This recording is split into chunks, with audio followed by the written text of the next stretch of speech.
Yeah, I don't know why my Joan cut out. The Honda HR-V is perfect for your typical day because it's been designed for your less typical ones too. So it's ready for just about anything. The Honda...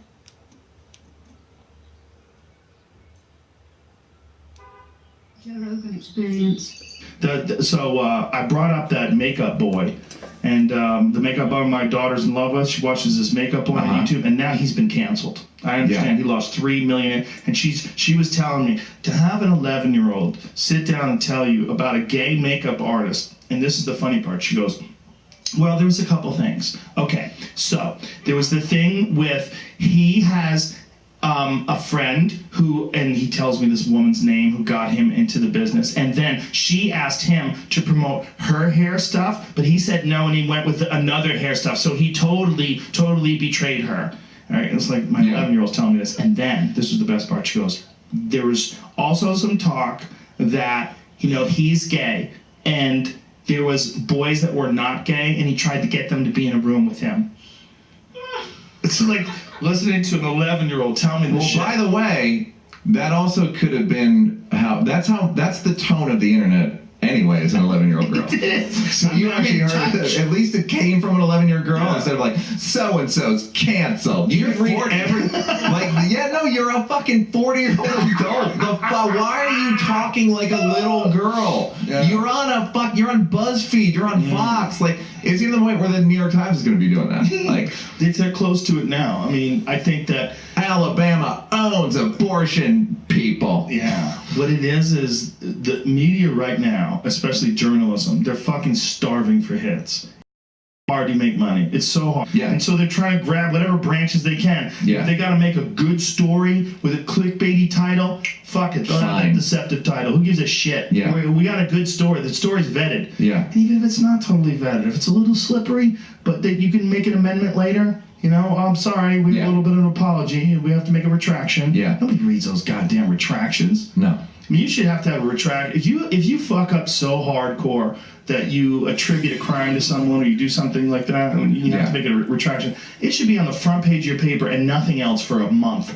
That's it. This is your newspaper now. I'm sorry. We don't get to tell you the news anymore. Yeah, by the because way. we fucked this up so hard that we printed out to millions of people. You don't get to just put it in a little column in the corner. Yeah. We'd like to apologize. We fucked up last month. Also, 9/11 happened. Also, planes run into the World Trade Center. It's fucking too hard to be a journalist, man. Well, this is what another thing I want to talk about, which is absolute meaning. If you believe, like, I still believe in, like, institutional journalists. I believe in New York Times. I believe in Washington Post. Like, so, and you use the fact that they wrote about a UFC fight. They just said he was bloody, the McGregor fight where it's bloody and he wasn't. It was just a very bad description. It was very inaccurate. I'm like, why would you do that? Like, you guys are crazy that the New York Times is allowing this completely inaccurate description of something that millions of people saw. Yeah. It's so silly. And it makes everybody question everything else you say. And you might think it's trivial because it's just a boxing match. But it's completely inaccurate. Yeah. And completely exaggerating what actually went down. Well, if you've had articles written about you, they fuck up everything. Yeah.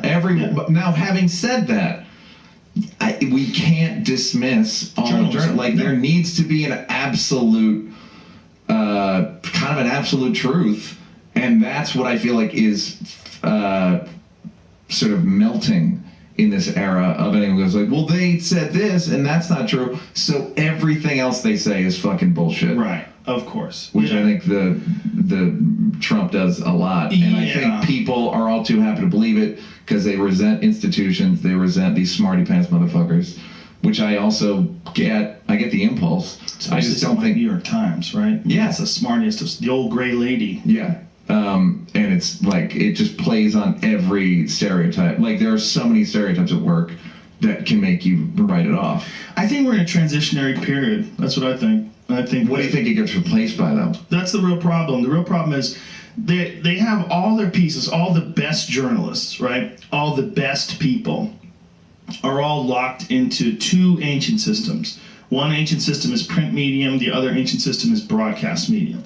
The broadcast medium, the ancient part of it is it has to go on at a certain time, Tuesdays at 8 p.m., and then you have to sit there and wait for the commercials unless you DVR it, right? Right. So that's inherently flawed. And then the print medium, well, they figured out a way to get it on your laptop and your phone now. So, okay, they've got a little bit of a workaround there, but they have a really hard time getting people to sign up for digital subscriptions. The distribution's not nearly as good as it used to be. Yeah. And it's hard. It's hard to get people to buy newspapers. But at least they've got their foot in the door with clickbait And I think titles. like the Times and the Post are pretty successful online. They're actually doing much better because of President Trump. Yeah. Because he talks so much shit about them that people actually said, I need to Like support. what? The New York Times, what is it?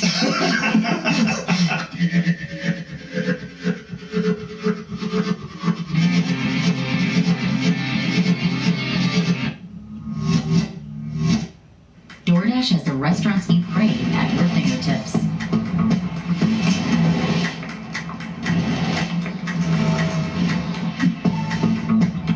Download DoorDash. First order, $0 delivery fee.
All these lines. Oh my god. And it's pretty warm up in here.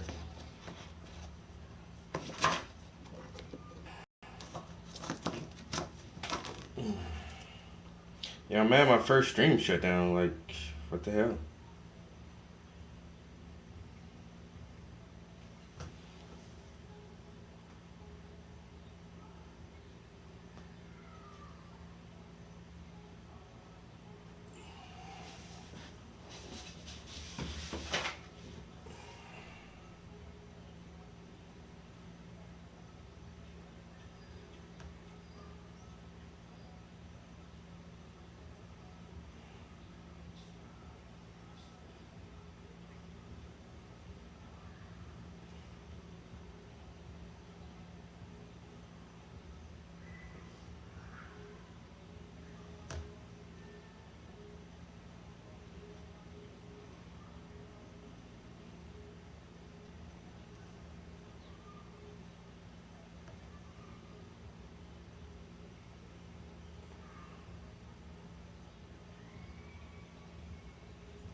Somebody want to come help me do these lines?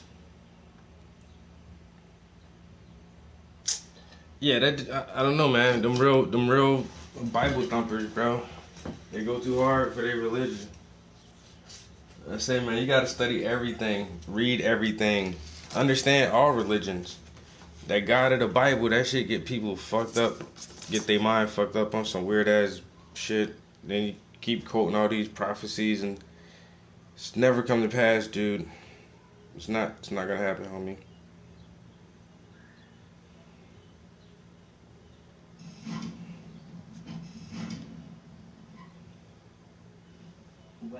think that if this really occurred, it would.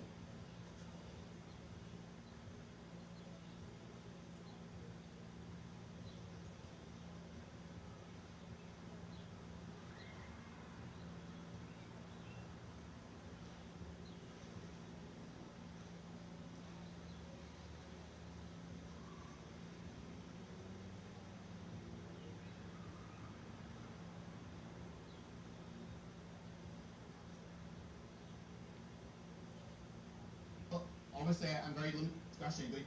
It's getting there, yeah. Maybe. Yeah. What kind of got you into YouTubing, and how do you find that? What kind of made you get into Just fell into it. I made some videos that just by chance picked up some popularity on Reddit and elsewhere, which made people move over to the YouTube channel and subscribe. And I thought I'd continue to make similar videos, and that just happened to be videos like the ones I still make, just responding to religious claims. And you're studying here at Oxford? That's right, yeah. So what do you study? Philosophy and theology. Fantastic. And what sort of motivated you to get into? I would have done straight philosophy if they did it at Oxford, which they don't. You have to join it with something, and I wasn't going to do a modern language, and I certainly wasn't going to do physics or something like that. No real subjects for me. So I decided to go for theology, I suppose, in a case of keeping your enemies closer. Fantastic. We're really excited to hear from you speaking today as well. Before we start, the event tonight is hosted by the Oxford Intercollegiate Christian Union, and we're really passionate about engaging with different perspectives from people, and it's really exciting that we're all here tonight to be able to join in doing that together. Whatever perspective you have, you're very welcome here, and we really, really appreciate you being here. So the plan for the evening is each speaker is going to do a short 10-minute opening speech, and then they're going to each do rebuttals on each other's points for 15 minutes. They're going to lead a conversation, and then at the end there'll be a 5-minute speech from each of the speakers to close off their time, and then we're going to have a time of Q&A together. That's the broad plan, and may change slightly during the evening. Who knows? It's spontaneity. To start the evening, we'll have the wonderful Jonathan to come and speak to us. So let's give him a round of applause as he goes up.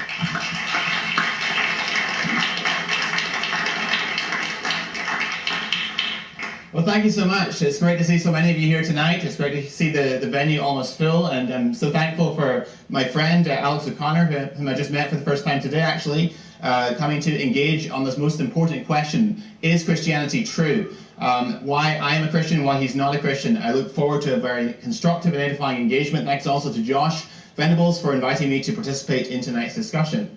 I'm very limited in terms of time this evening, so let's just move right on.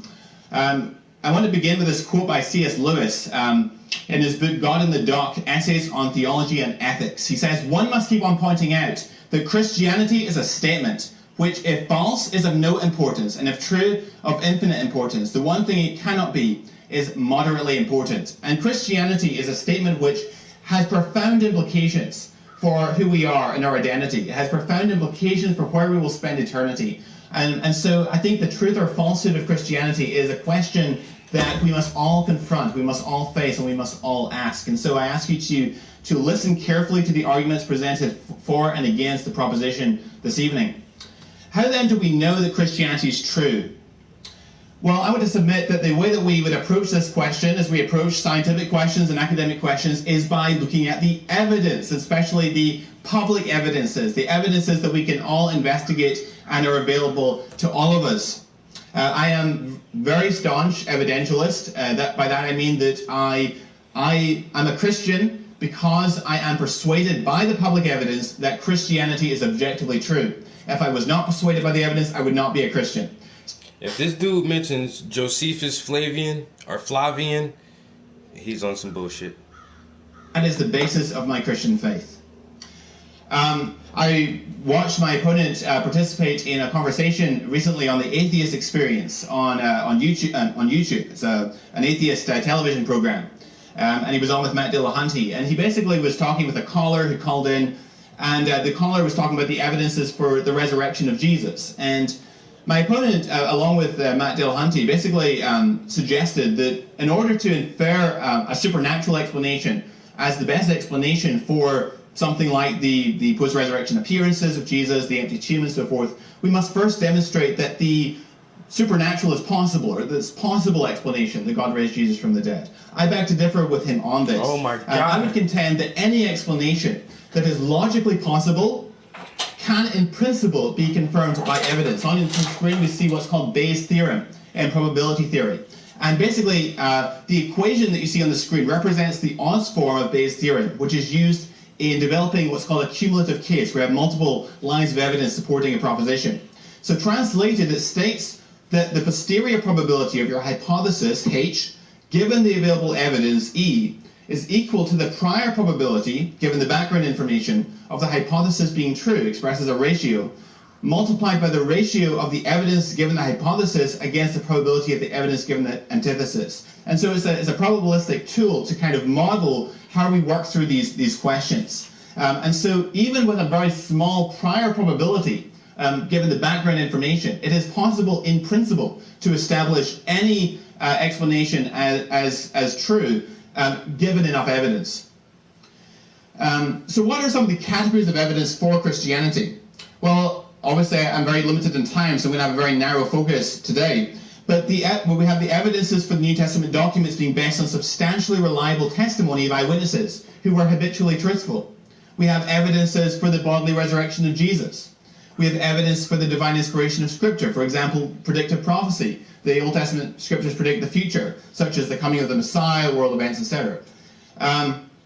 And so I'm just, for the sake of today's discussion, going to be focusing on the evidences for the bodily resurrection of Jesus from the dead, which I think confirms that Christianity is true. We can talk about that later as well.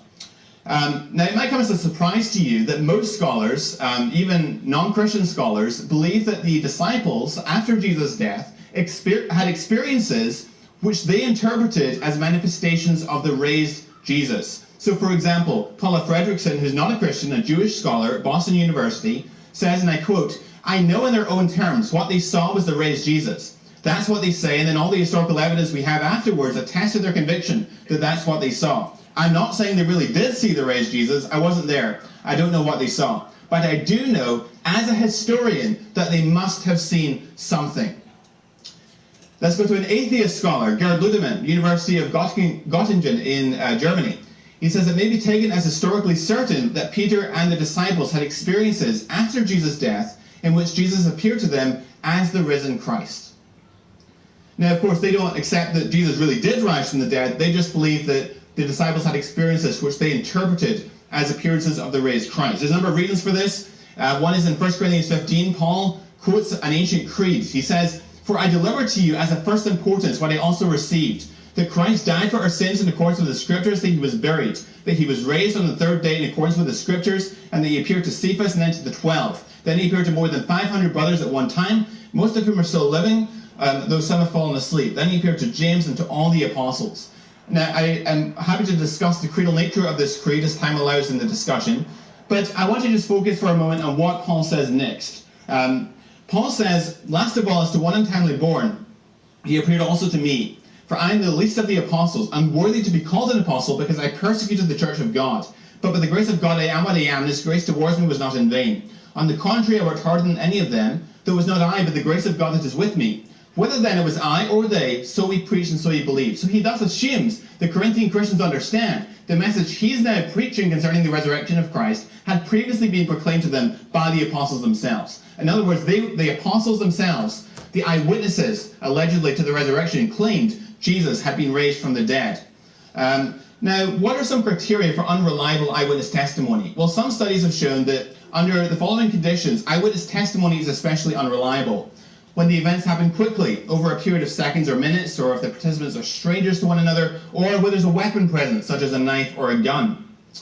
However, the nature of the claimed appearances, I want to suggest, are very public. They involve Jesus appearing to multiple people in groups at once.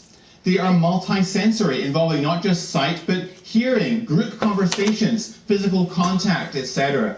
And they were extended across time, according to the narratives that we have in the Gospels and Acts. So it was extended across, according to Acts 1, 40 days. So it wasn't just one brief and confusing episode.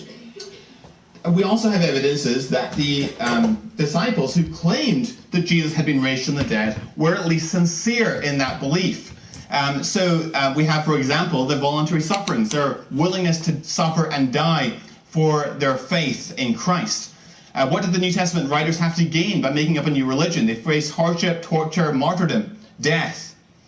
Why would they die for a known lie? Many people will die for something they think is the truth, such as Muslim terrorists blowing themselves up and taking innocent people with them, but no one dies for something that they know is a lie. And these disciples who claimed that Jesus had actually appeared to them and had conversations with them were in a position to know whether or not what they were saying is true. Moreover, the martyrdom of Peter and James, the Lord's brother, are especially well attested. We can talk about the evidence for that later. I like to ask the skeptic, how much would it take to convince you that your elder brother was the Yahweh of the Old Testament to the point of martyrdom, right? Something pretty radical. Maybe a resurrection would do it. So I think the evidence is from martyrdom, especially the martyrdom of Peter, who denies the Lord 3 times to save his own skin, so fearful is he of crucifixion. And also James, the Lord's brother, is very good evidence, at least for the sincerity of the resurrection claim. And so then, finally, in summary, I want to say that an avalanche, and I haven't been able to do this justice at all this evening, but an avalanche of varied cumulative evidence demonstrates that the Gospels and Acts are based on the testimony of credible eyewitnesses and that they are substantially trustworthy. I'm very happy to talk about the evidence bearing on that later as time allows. I could literally go on for hours and hours upon end, that the Gospels and Acts indeed are grounded fundamentally in the testimony of eyewitnesses. That being the case, then, we have to take seriously what they say concerning the nature and variety of the claimed resurrection experiences. So the polymodal or multisensory nature of the resurrection, involving multiple sensory modes, not just sight, but group conversations, physical contact, etc., that claim goes right back to the apostles. And the apostles, I've shown, and there's other reasons bearing on this as well, were at least sincere in that belief. The question that then is on the table for us to address is, what brought them to that sincere belief? I contend, for reasons I've discussed and will continue to discuss no doubt later in the conversation, that the best explanation for that sincere belief is that Jesus really did rise from the dead on Easter morning. And so with that, I conclude my presentation and assert the proposition that indeed Christianity is true. Thank you for your attention.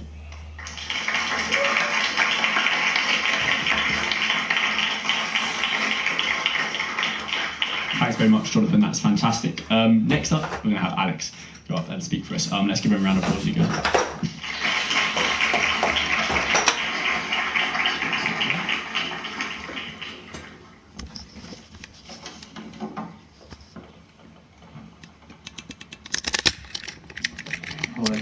Okay. Well, thanks for having me, everybody. I'd also like to extend my gratitude to the organisers of tonight's event, but I don't want to spend too much time doing so.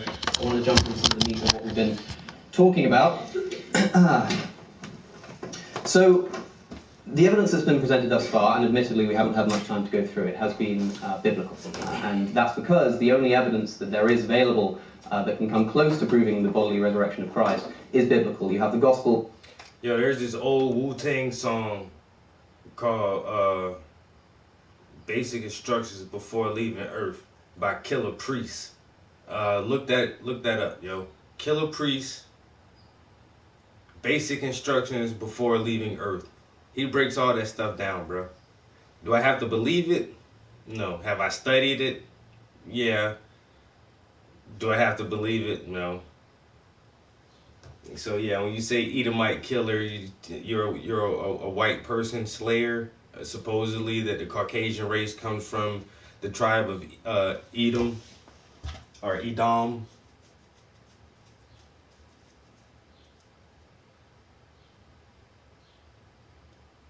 And Judah, the lion.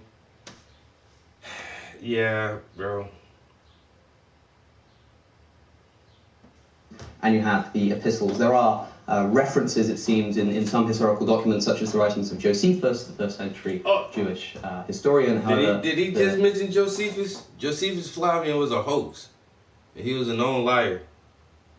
And he was writing anything to get popular, to gain popularity. I hate when people bring up Josephus. He was a charlatan.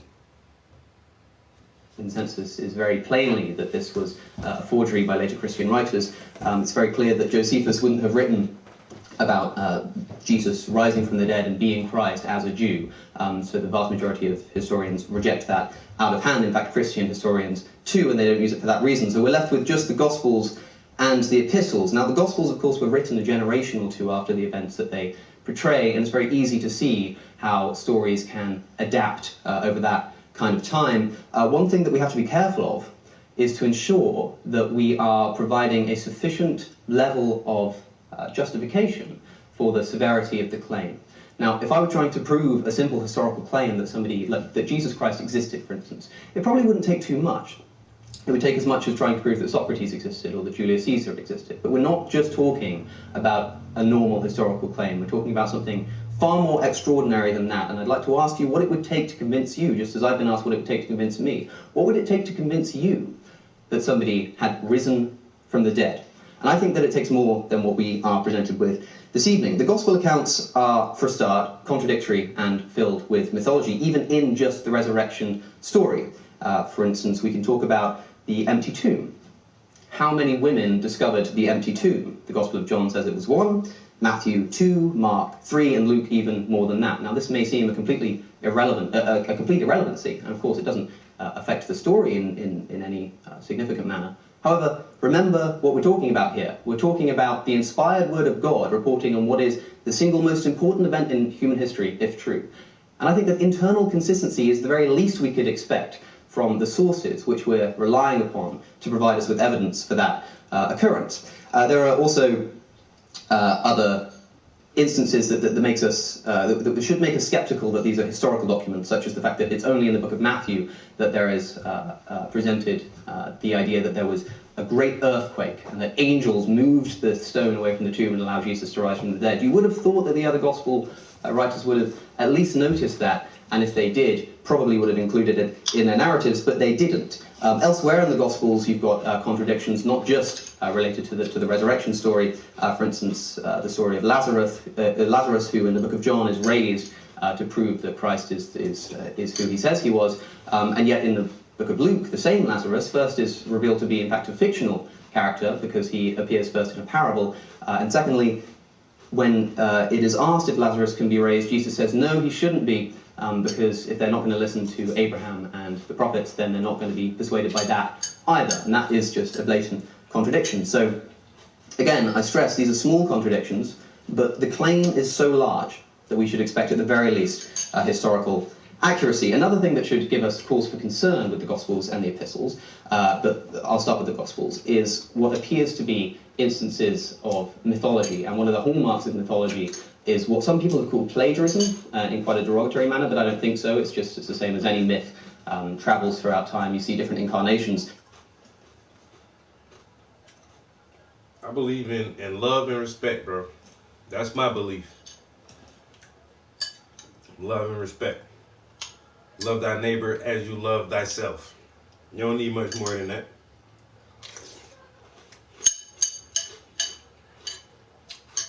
You don't need some supernatural deity and some ancient fucking text that tell you that shit.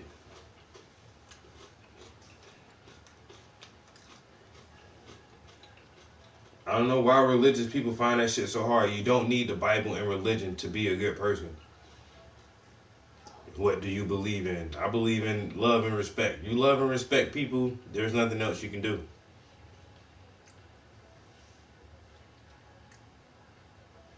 For instance, I'll take an example that was given by Dr. Richard Carrier, who I know that Jonathan has debated on my friend Justin Briley's show at least once.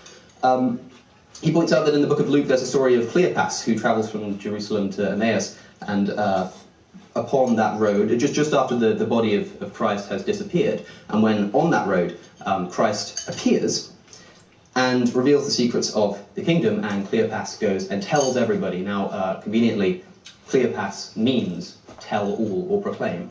Now compare that to the earlier Roman story of Proculus traveling from Rome, traveling to Rome, after Romulus's body had vanished. Romulus appears to Proculus and reveals the secrets of the empire, and Proculus then goes and proclaims that too. And of course, Proculus also means proclaim. And the similarities between these stories are too many to be mere coincidence. They travel on a road that is precisely 14 miles long. They're both traveling from a mountain to a valley, and so on and so on. It's very clear that the story is borrowed. Now, does this mean that there's no historical accuracy in the Gospels?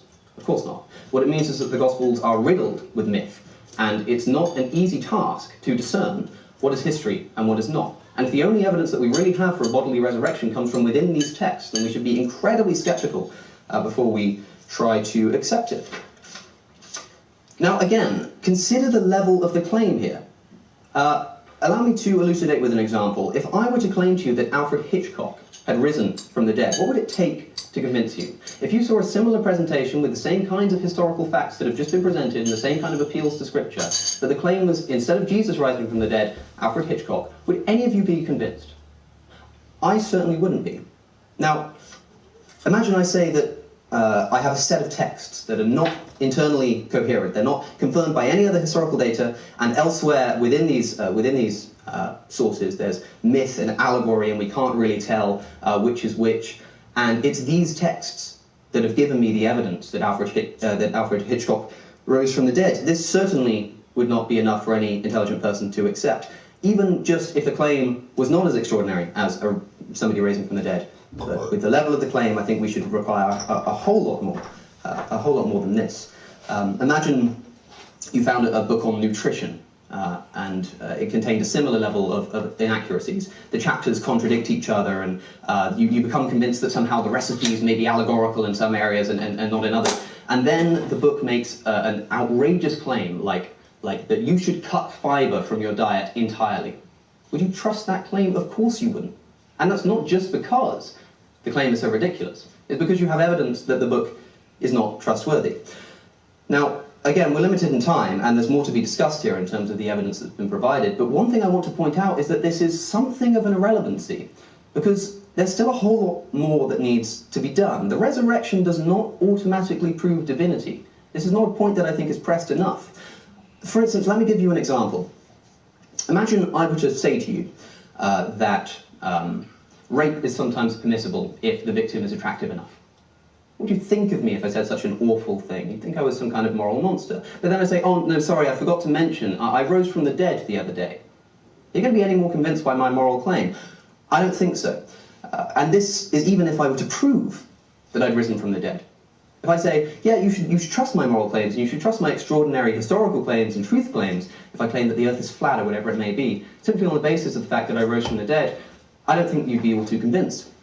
And that's even if I was able to prove to you that I had risen from the dead. What we're dealing with is not just a case where we know someone's risen from the dead, but where we have maybe some good reason maybe not to believe that he might have risen from the dead. And all that we have to support that is something along the lines of, well, the disciples seemed to think so. According to whom? Well, of course, according to the gospel. That's a question I'd also like to ask Jonathan, is if you have any extra biblical evidence, and by extra, I don't mean extra biblical, please, I mean extra biblical evidence that the disciples were put to death for their beliefs. There are two recorded instances of disciples' deaths, or of the apostles' deaths in the Gospels. The first is James, the brother of John, who was put to death by Herod with a sword.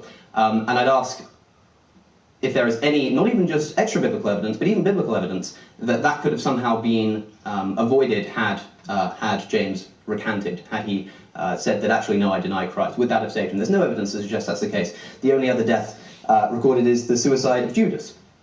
So there's no evidence outside of the Bible that the disciples actually were martyred in this way. And if that was one of the most important parts of the opening speech that we just heard, which I think it probably was, again, we're going to need more than that. So I can also refer to C.S. Lewis, which I'll do. C.S. Lewis made a famous observation. It's known as like his trilemma, if you will, that Jesus Christ, if he were not truly the Son of God, were a madman. And Lewis concludes that because he doesn't think he's a madman, he must be the Son of God. Now, I think this is the wrong way around.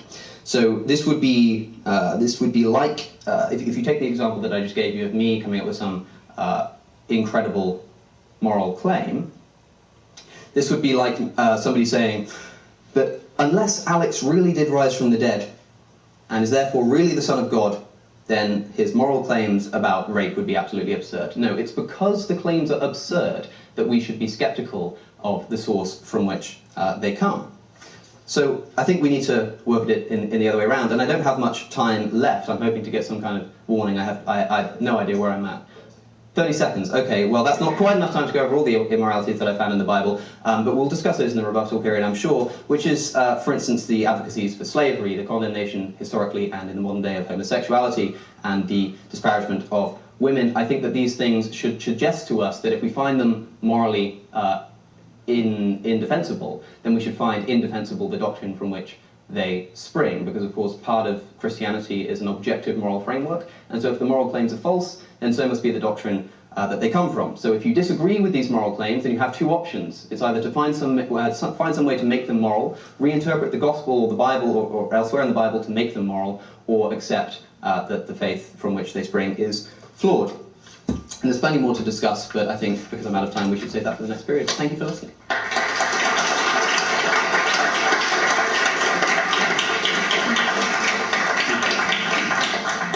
Thanks so much, Alex. That's brilliant. Right, now we're going to move over to the time of rebuttals and conversation, and we're going to have about 13 minutes, I think, for each of you to lead the conversation. We've already discussed a lot about the resurrection, so if there's anything else you'd like to bring in, do feel free to do that as well. But over to you, Jonathan, and you can lead the conversation from this point. Thank you. Absolutely. Shall I use the microphone or just okay? Okay. I just want to pick up on a few claims that you made in your opening statement. You said there's contradictions among the Gospels. You gave a few examples. One of them was how many women discovered the empty tomb, and you made the point that in Matthew, Mark, and Luke there's multiple women that discovered the tomb. There's Mary Magdalene, there's Joanna, there's Susanna, etc. My question is, okay, so the claim is that in John's Gospel, in chapter 20, verse 1, there's a claim made that only Mary Magdalene goes to the tomb. The next verse, John chapter 20, verse 2, Mary Magdalene comes to the disciples, Peter and John, and she says, and I quote, so she ran and went to Simon Peter and the other disciple, the one whom Jesus loved, and said to them, they have taken the Lord out of the tomb, and we, plural, do not know where they have laid him. Is that not very consistent then with the other Gospels, which maintain that there were multiple women that discovered the empty tomb? Yes, perhaps, but I would have thought that the divine creator of the universe would offer some more clarity on this, especially if it's the most important question in human history. These are historical documents. These are, so just to clarify, I as a historic Christian, along with the historic view of the church, do not maintain that God dictated the Bible or inscribed the Bible in any sense. These are historical documents, and this is the sort of variability that we see in historical reportage when you have multiple eyewitnesses that are telling of a narrative or something that they've experienced. These are not, I would argue, contradictory, and you claim that there's a contradiction between these accounts. Would you retract that claim, or? Well, perhaps in the instance of the specificities of the women of those two Gospels, but what about the other one? One at a time. So, of course. Yeah. So another one. You said in the book of Matthew, there's a great earthquake and the angel moved the stone away. But this is an argument from silence, and the argument from silence in historical inquiry is notoriously a weak argument, and there's a number of reasons for this. One is that, for example, one of the most cataclysmic events that happened in the first century was the destruction of Jerusalem by the Romans in AD 70, the culmination and climax of the Jewish-Roman war between 66 and 70. And the only first century Jewish source that mentions this is Josephus. Mm-hmm. But that doesn't tell us it didn't happen. And it doesn't undermine the historical case that it happened. And I can give other examples as well to that effect. So simply having one source isn't an argument, I think, that it didn't happen. I think it's at least an argument that we shouldn't be able to trust it. And again, I'm not appealing to disproving the historicity of the Bible here. I'm looking for what's reasonable. And I think that if an event like that did occur, it would be important enough to include in any narrative. Mm-hmm. And again, like that's not me disproving anything. It's just me leaving it to the judice of the listener to consider whether or not they think that if this really occurred, it would appear in the other Gospels or not as well. Take another example. So we have there's a great famine in the land of Judea. Acts 11:28 tells us about it. Or actually, take another example. Take the expulsion of the Jews from Rome by Claudius, which happened in the early 40s. We only have one example of a first century source that talks about that. That's the book of Acts. It's mentioned in Suetonius in his life of Claudius, but that isn't an argument. All historians agree that this event happened. So why shouldn't we?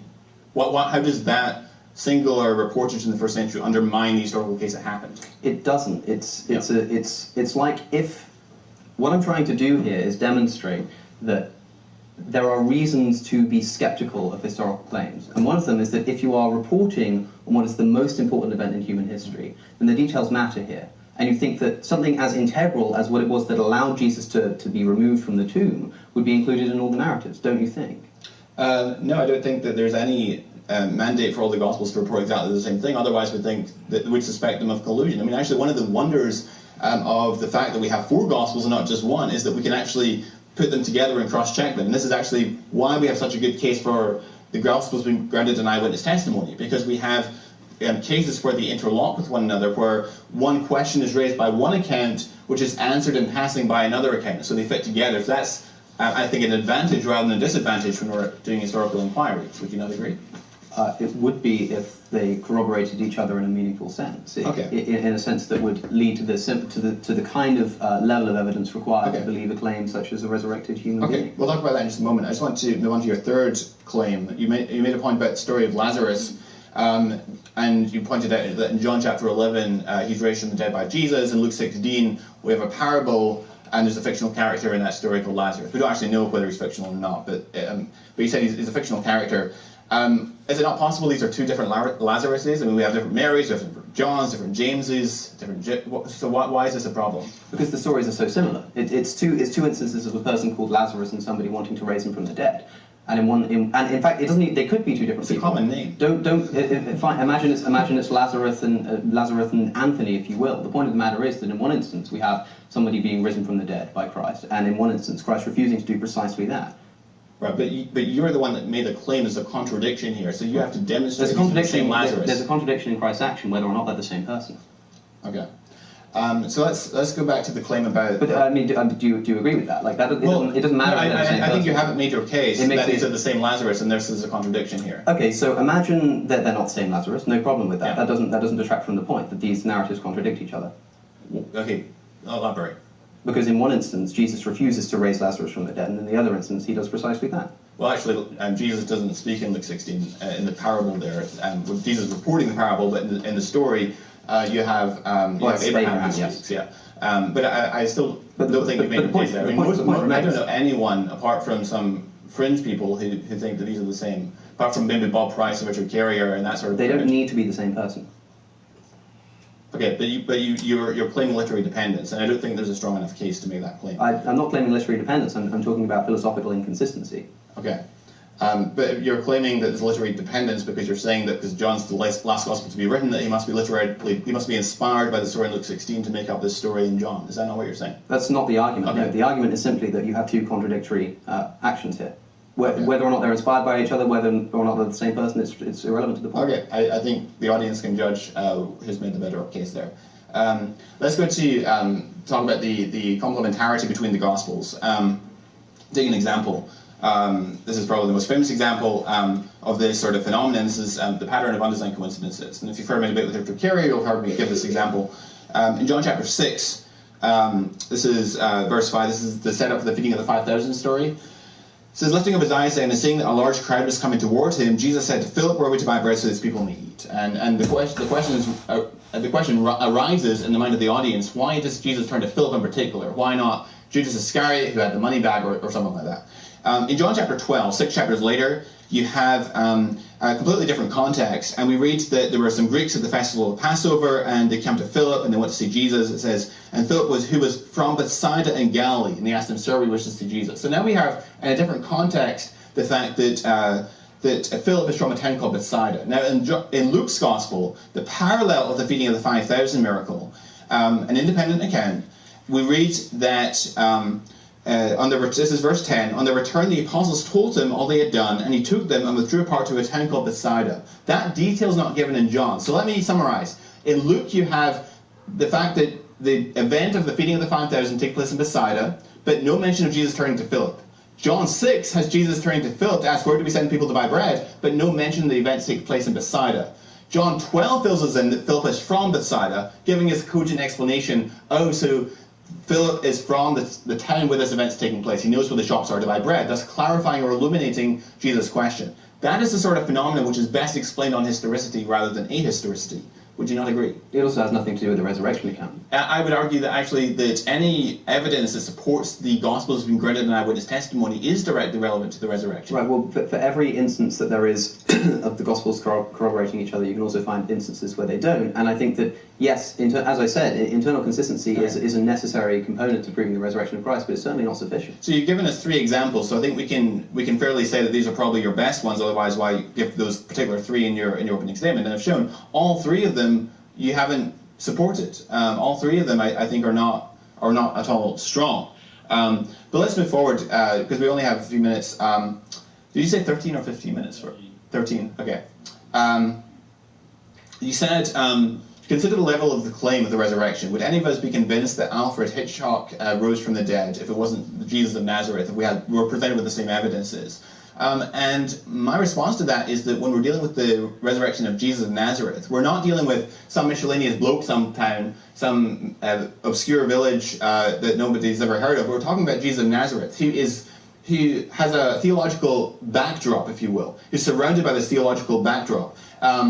We have the ministry, life, and resurrection of Christ is the culmination and climax of the Hebrew Scriptures. And so we have plausible, independent reason to think that God has motivation for raising Jesus from the dead. And so I think that the prior probability, based on the background information, is not nearly as low as is often touted or claimed by the atheist community. What would you say to that? Well, what evidence do you have to suggest that that's the case? That the idea that Jesus is the fulfillment of Hebrew prophecy kind of relies on the very conclusion that you're trying to prove, surely.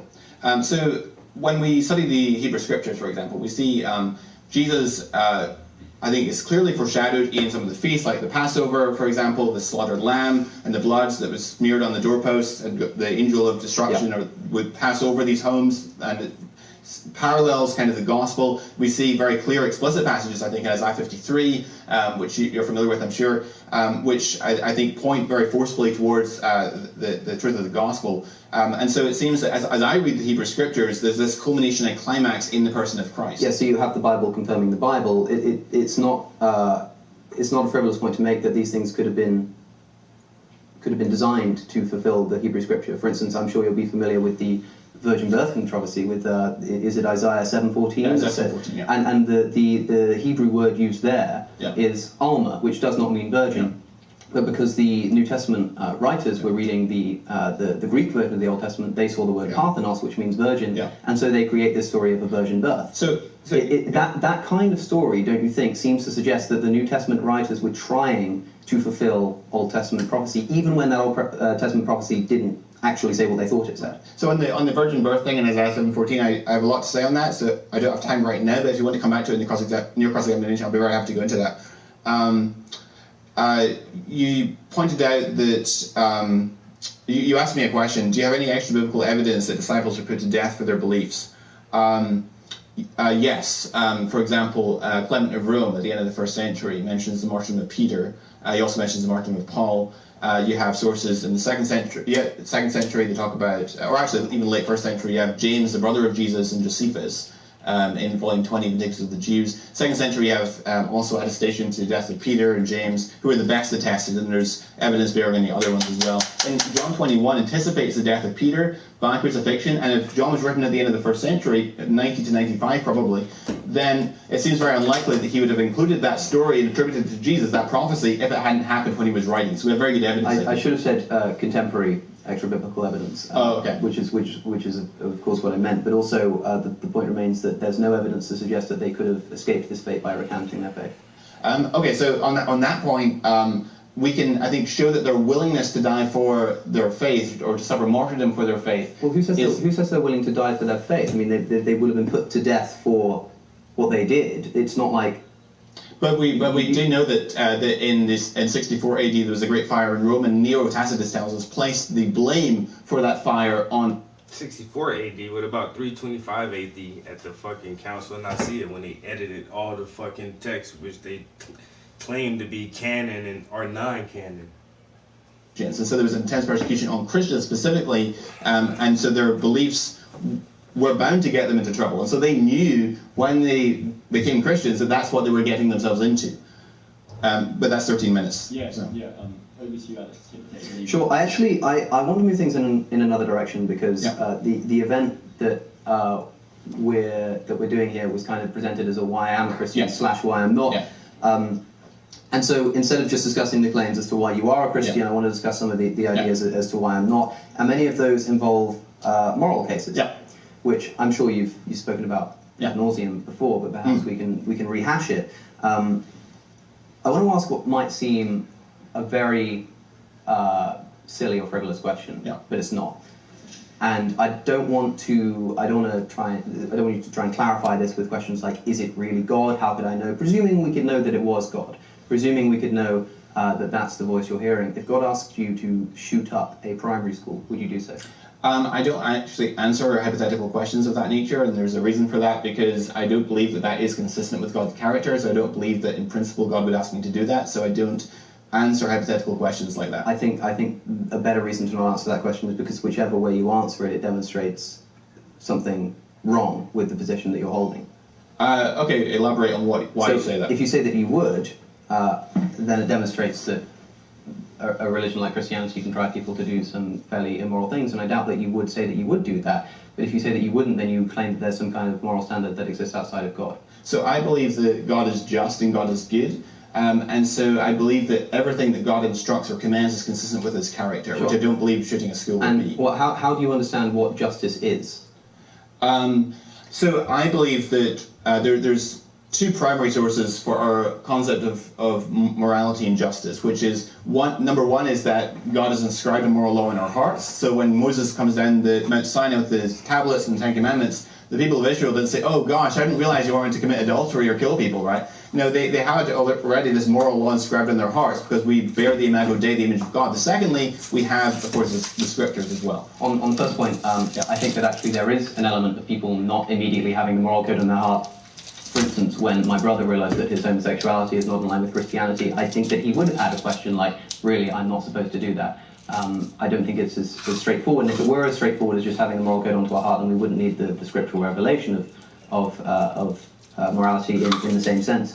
But if your conception of justice is based in God, then you can at least imagine a scenario in which God asks you to do something which goes against what you originally believed to be his moral character. You could be, you surely must admit that you could be wrong about your conception of what justice is and what God's goodness really means. And what I'm asking you is that if God commanded you to do something which contradicts your understanding of good, but you know must be in line with God's understanding of good, would you do it? Right, so there's a biblical precedent for this paradox, which, as you know, is Genesis 22, where Abraham is instructed by God to take his son Isaac and take him to the region of Moriah, one of the mountains that he would tell him about, and there sacrifice him as an offering unto the Lord. And Abraham knows that God has banked or has placed the promises of the nation of Israel and the salvation of the Gentiles on this son Isaac. And so it seems very strange that now God's asking him to go and kill this son on Mount Moriah. And so, of course, you know the story, they got Mount Moriah, and at the top there's a deliverance, there's a ram provided, and there's a great substitution made for Isaac. And Hebrews makes the point that Hebrews 11 makes the point that Abraham believed that God would raise Isaac from the dead, even if he had taken his life, because Abraham trusted that God really had placed the promises of his covenant on Isaac. I don't think God would ever ask me to do that outside of that framework, if that makes sense. Yeah, it's a different story there, because of course God didn't actually want Abraham to sacrifice his son. He just wanted to show his willingness to do so. Yeah, exactly. I don't know if you had children, what would you do in his position? So I don't believe that God it would be consistent with God's character. Well, let me put it simply. I'd say no. Mm-hmm. So I don't answer hypothetical questions of that nature. Right. Because you're asking about counterfactuals, where the world could have been, and I prefer to talk about what we actually have evidence for and what the facts are. Right. But the point, the reason I'm asking you this is because there are things within the moral code of Christianity that I find objectionable, and so I don't understand how I can be expected to throw caution to the wind and follow that doctrine regardless, if you wouldn't be willing to do the same? Again, I don't think that this is consistent with God's character, so I don't believe that he would ever ask such a thing.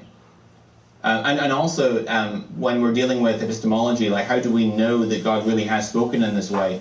That would be a very high bar. And so how do I know that I'm not just hearing voices, for example? Well, let's make it easier then. Yeah. Let's take claims in the Bible that are palpably immoral by a modern moral standard. And I don't know if you're a moral objectivist, but if you are, then that means that moral claims are true regardless of their cultural context. How do you account for instance, at the very least, lack of condemnation for slavery and at worst advocacy for it in the Bible? So do you consider slavery immoral? Yes. But you're a moral subjectivist? Depends what you mean by moral subjectivist.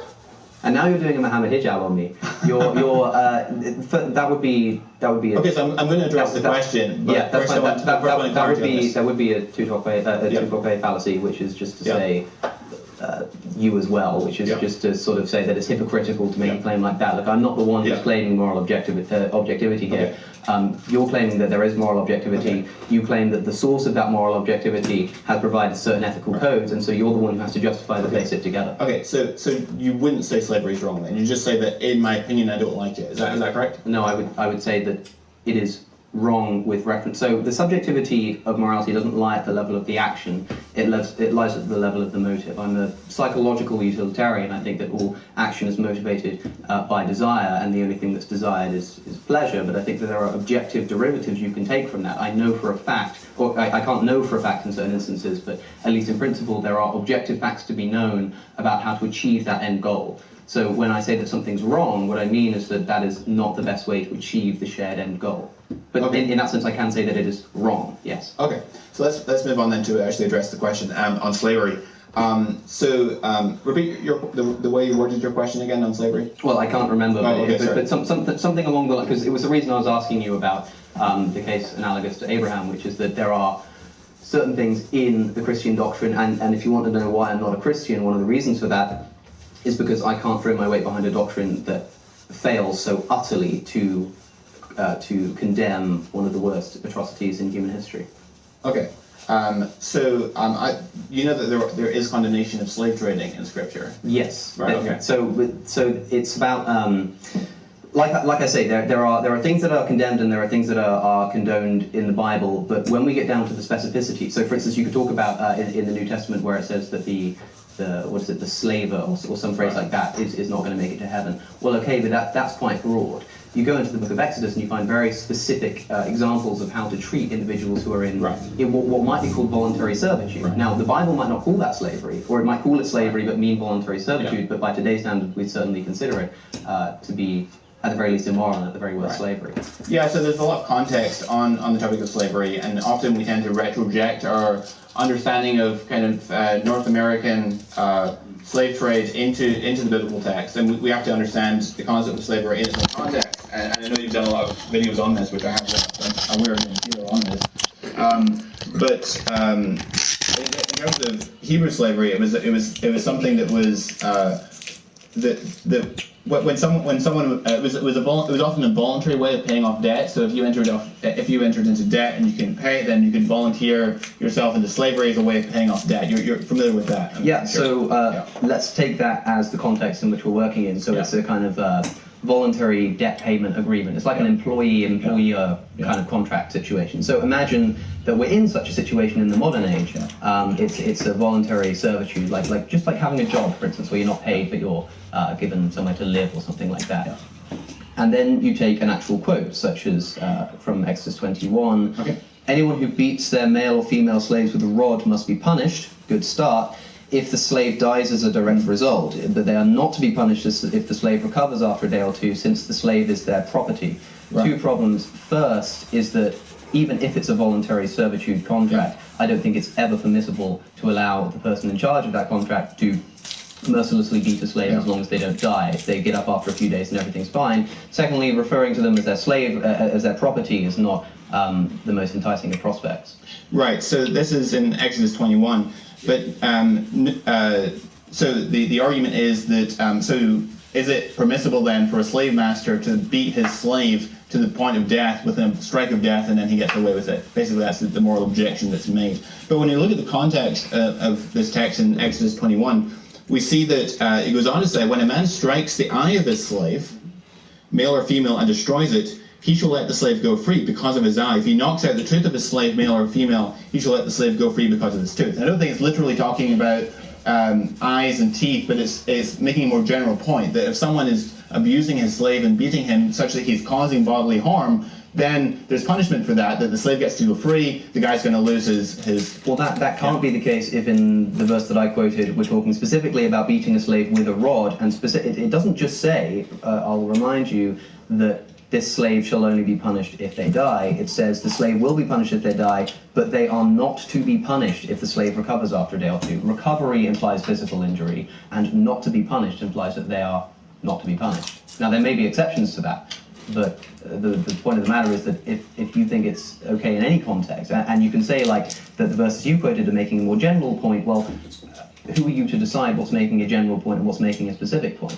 And again, I would stress that since slavery is so obviously a moral abomination, why would it be so unclear? If God is not the author of confusion, then God can't be the author of these passages.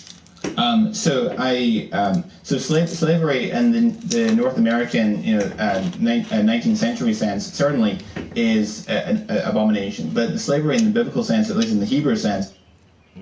My bad. Hold up, guys.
Okay, I'm coming.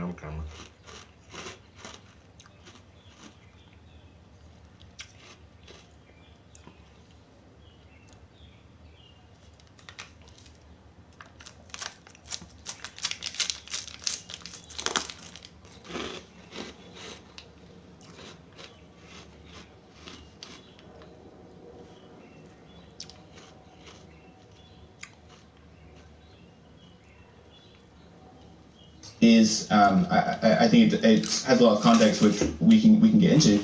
Well, let's do so. Yeah, I've been waiting. I mean, look, I think that it's also about 18th century American slavery was horrendous. So is any version of slavery in any context, in any point in history, which allows the slave master to beat their slave with a rod. Surely you must agree with this. There is a form of discipline in slavery, yes. But the context makes it clear that they were not supposed to produce permanent bodily harm. I'm not asking you to describe slavery. I'm asking you to offer a moral judgment upon it. Do you think it's morally permissible for anybody, even if it is a voluntary service contract, to beat their slave with a rod and specifically not be punished if they get up after recovering after a few days, recovery implying that they have been physically harmed? But you understand the point that I'm making, that they were not supposed to cause permanent bodily harm. Even so, and I still don't know if that is entirely reliable, because you could just as easily make the case that they were talking specifically about the bodily parts you're mentioning because they're particularly important to certain areas of life. Even if it was just somebody's arm being broken, I still think that that's morally indefensible. Yeah, I would say that would be morally indefensible, which is why they would lose the slave if they caused permanent bodily harm, such as his arm being broken. But they are not to be punished if the slave gets up after recovering from the beating with a the rock. word punish there in Hebrew means punishment by death. So they get the death penalty. If they kill the slave, they get the death penalty. Okay, what about Numbers 31? Yeah. I don't want to run out of time here. I'm sure you're familiar. Actually, I don't know where we are on time. About 30 seconds. yeah. Okay, we'll try 30 seconds. Numbers 31, of course, in fact, I'll just quote it. Moses instructs the following they're attacking the Midianites and essentially committing a genocide against the Midianites. And Moses instructs his combatants, now kill all the boys and kill every woman who has slept with a man, but save for yourselves every girl who has never slept with a man. Now, I'm not entirely sure what a bunch of aggressive males could want with a bunch of virgin girls. I'll leave that up to the imagination of the audience. But to me, this seems not just slavery in terms of like a voluntary service contract. This seems a fairly grotesque form of sexual slavery being quite clearly advocated here. Even in the course of war, I don't think that's acceptable.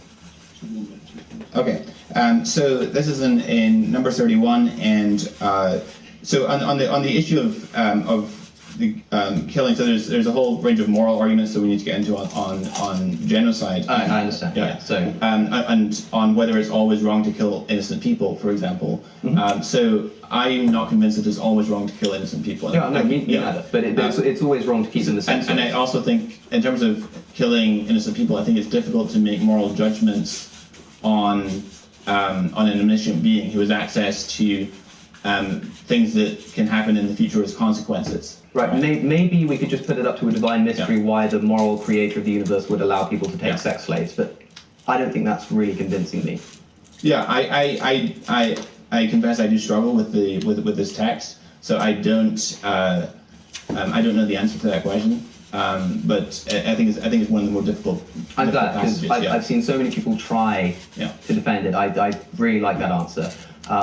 But what I would say is that what we're discussing here is why I'm not a Christian and why you are a Christian. The reason I'm not is because, like you, I look at texts like this, I'm confused by them at the very least, and I turn to people for answers. They can't be found. What we are left with is having to throw our hands up in the sky and saying maybe the author of morality can permit sexual slavery, and that's just not good enough. So you, I'll just make one final statement. You do have a good point on this text, that it is difficult to understand what's going on here. So I fully admit that. Yeah. Super.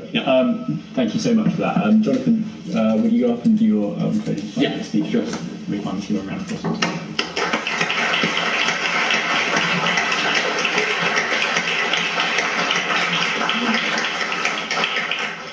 Well, you'll recall in my opening statement, I presented a case for the bodily resurrection of Jesus, specifically the historicity of the bodily resurrection of Jesus. I argued that the Gospels are indeed based on the testimony of eyewitnesses. I think we have profound evidence for that. And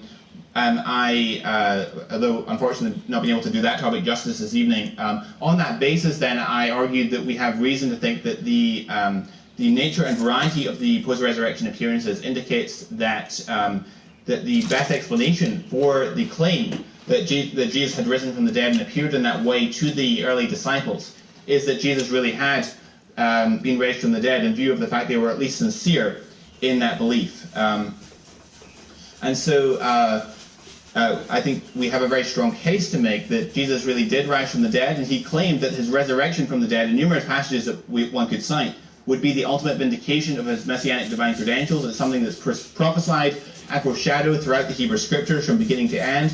Unfortunately, we haven't been able to do justice to that either. I think it provides a very powerful, even overwhelming cumulative case for the truth of the Christian worldview, that Jesus rose from the dead, and that becomes the culmination and climax of the Hebrew Scriptures. I want to go back then, zip back to the quote I gave at the beginning of my opening statement concerning C.S. Lewis, who said, Christianity is a statement which if false is of no importance, and if true is of infinite importance.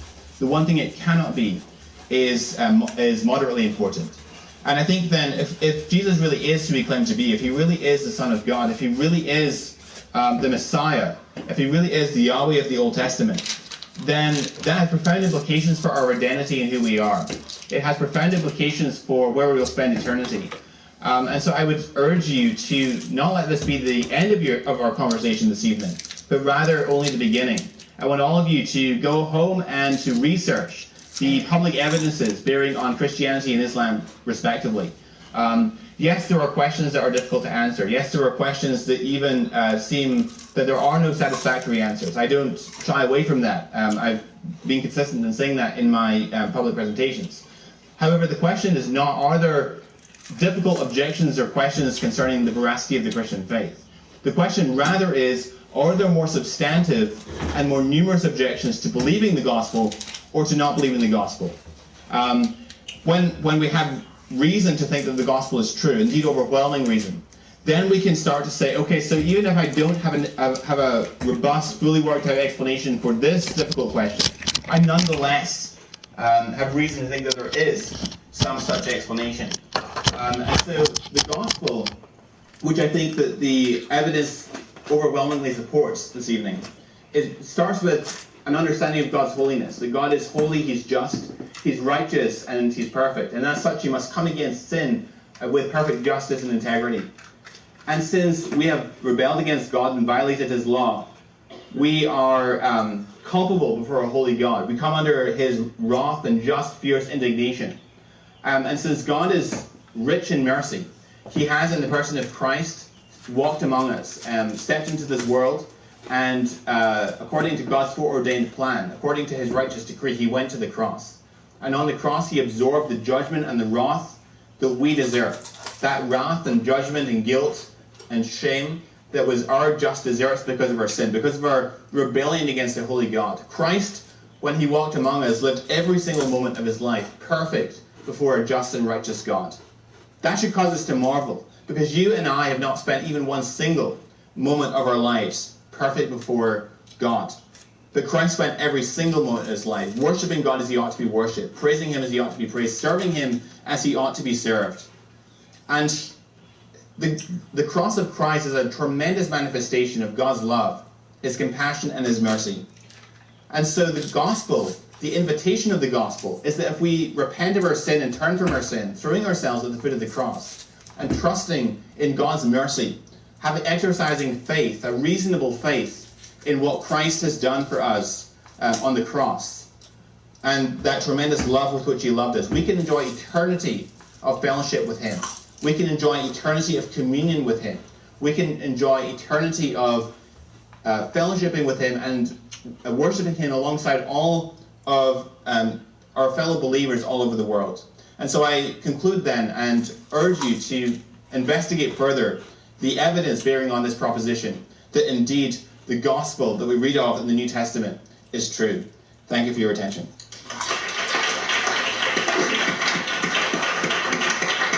So I'm going to hand over to you, Alex, for your final statement. Well, there we have it, ladies and gentlemen. All sinners, all destined to hell unless we throw ourselves on the mercy of the very despot who bestowed that miserable condition upon us in the first place. Hopefully I can leave things on a slightly more optimistic note, although I would just point out that I'm willing to grant these historical claims. I really am. I don't think that they can be granted, but I'm willing to do so, even if you can prove that the accounts of the empty tomb are accurate, for instance, which you can't. But if you can, that doesn't prove that Christ rose from the dead. Even if you could prove that Christ rose from the dead, which you can't, it doesn't prove that He's God. And even if you could prove that He's God, which you can't, I wouldn't want to follow Him. You say that we're all culpable under God, all and He's rich.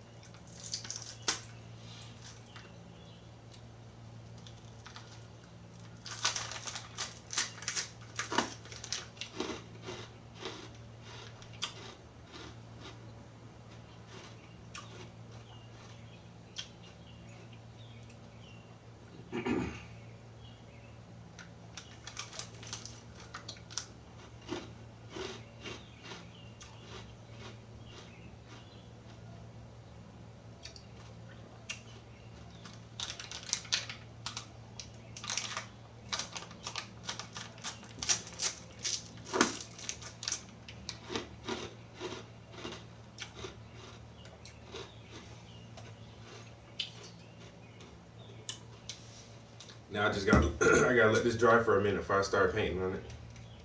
But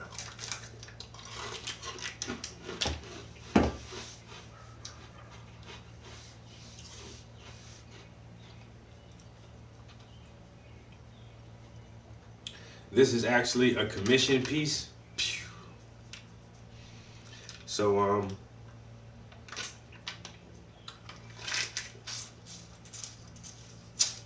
I have a show coming up next month. I was going to try to get this my own painting done for this show because I only have like one new painting since I'm currently in a show right now, and that's all my new stuff. I have 13 pieces hanging, and so I was like, Jesus Christ, I don't have any more new stuff except this one painting and the one painting I'm working on. So I was like, all right, if I can finish this second one for the show next month, I would have 2 new paintings to put on exhibit. But I got this commission, and so now I'm not going to be able to finish my own painting. It's not that big of a deal. I'll still have, you know, something new to put on display. But I'm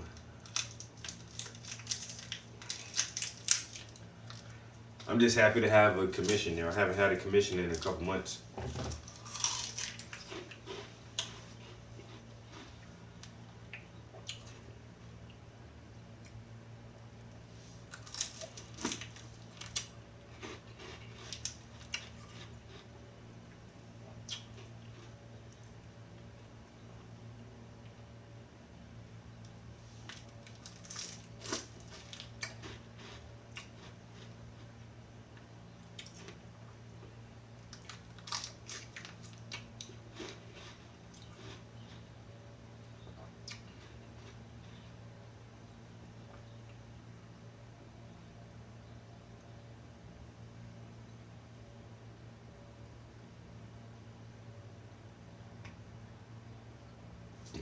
Oh, text messages.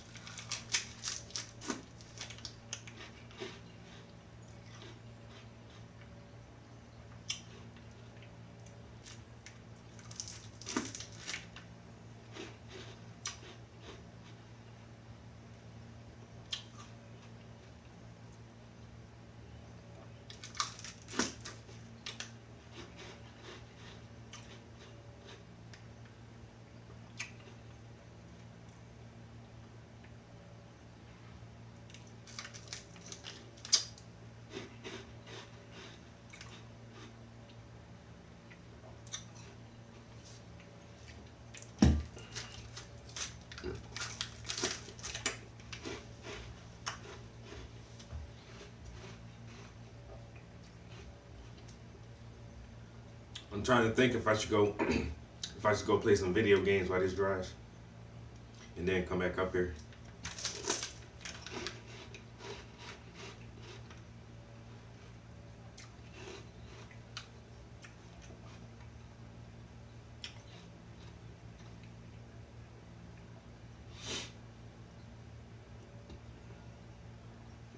I ain't gonna lie, I just sat here and ate about 10 freezer pops.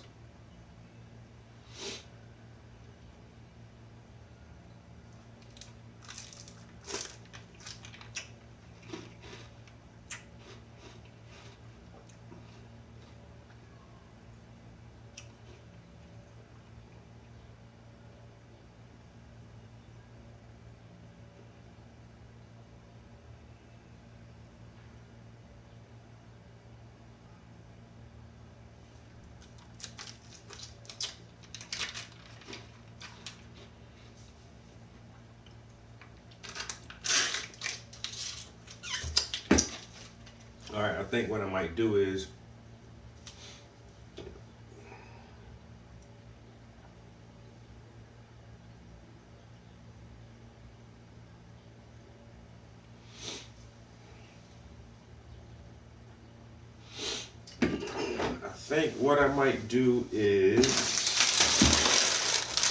go ahead and prep my canvas.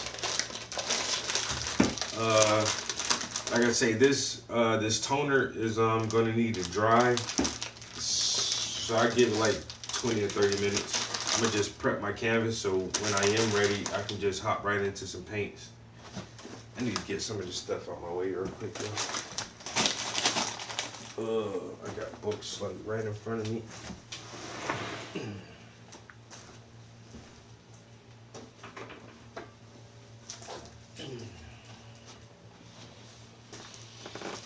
All right, these pants will not stay up. And, oh wow, I only got one Freezy Pop left. I hate for him to sit in here by himself. He might get lonely. So I think I might just have to eat him.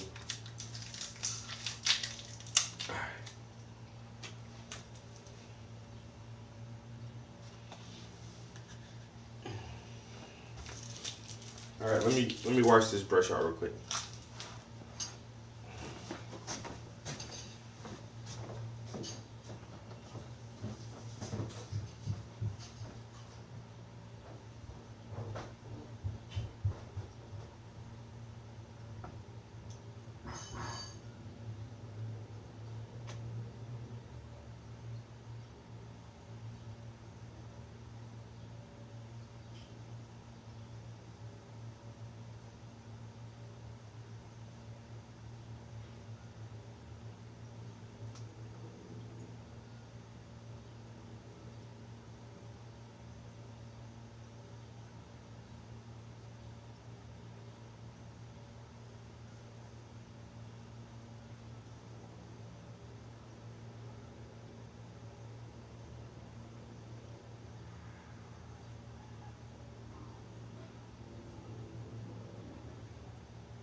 What up, what up, what up?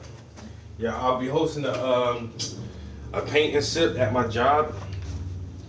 It's not like a real paint and sip. I work for a community center for adults in transition coming in and out of alcohol classes or anger management classes or supervised visitation for people who lost custody of their kids. Individuals transitioning from prison back into, everyday life. And so there's just a lot of programs and classes that we offer. And one of our women's group, I think they deal with drug and alcohol addiction. And so they have art therapy, and the women do small paintings from time to time. And so this Monday, I will be instructing our women's group in a small painting. We call it paint and sip, so there's no alcohol, but we do have juices and sodas and things like that. So you are sipping in painting. So, but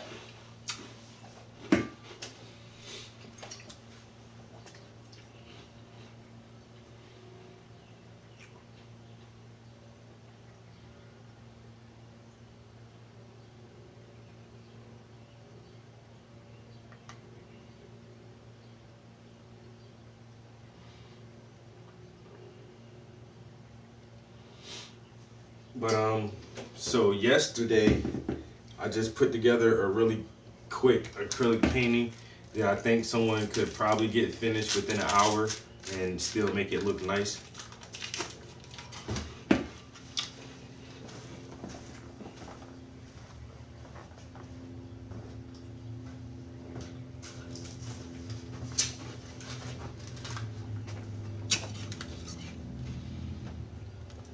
Wow. So here's a little beat scene that I did. I think anybody should be able to paint this painting. It's not hard at all. And you can probably do it within an hour or so.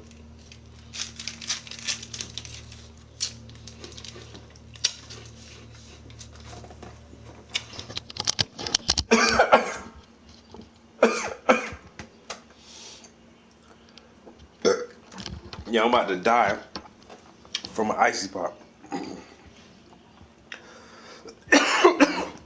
Sheesh.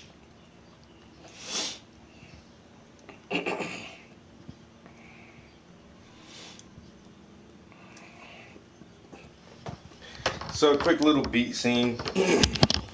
Something for the summertime.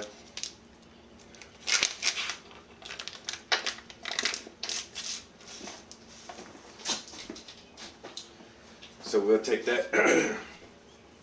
We'll take that to work Monday and work on that with the women's group. No, for real though. That fucking icy went down the wrong pipe. Like they strangled me just now. Whew, shit. Got my eyes running. Okay, what I was gonna do next. Oh yeah. I was going to clean off this palette because I've been procrastinating and I'm just basically wasting all my paints. There's so much paint on here that's just going to waste.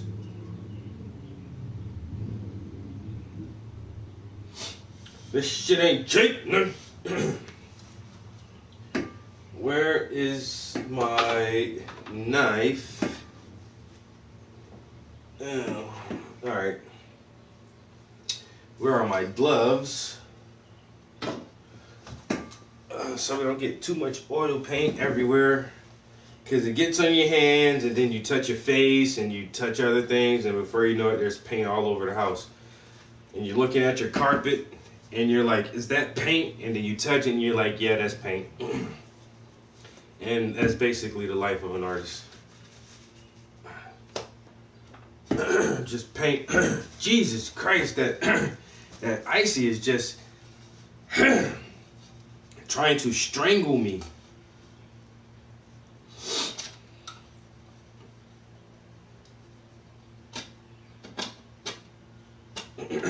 Shit, man. God damn it.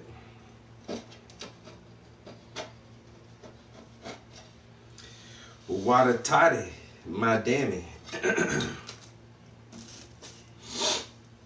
Alright. Put that real elbow grease to it.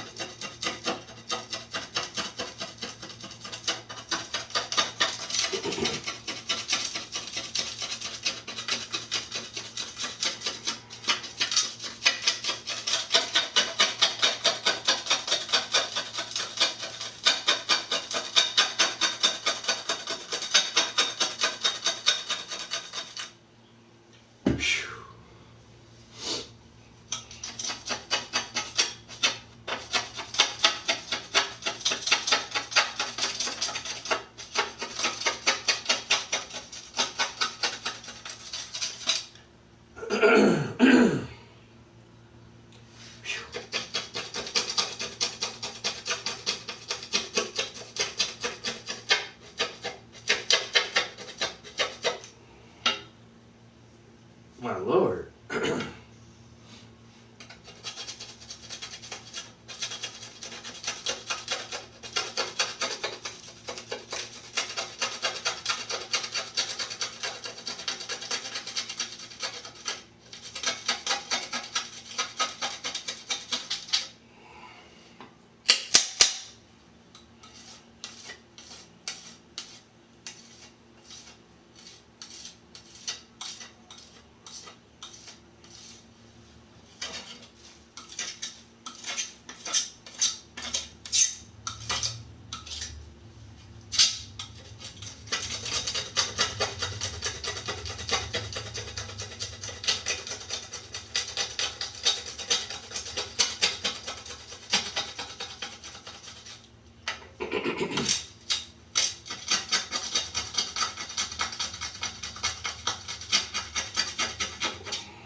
That took a lot out of me. I ain't gonna hold you. I I'm just stating the obvious, you know, that I'm tired from scraping off this palette. Yes, I am. I'm a little wore out, actually.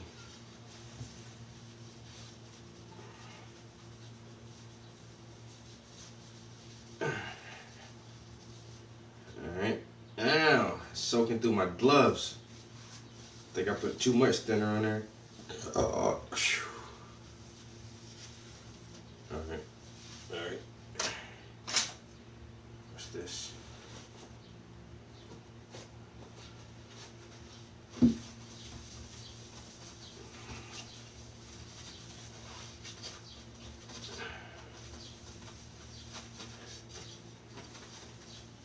Okay. Voila. As that is clean. Now, take a little bit of baby oil and oil that bad boy up. What? Ooh. It smells like powders.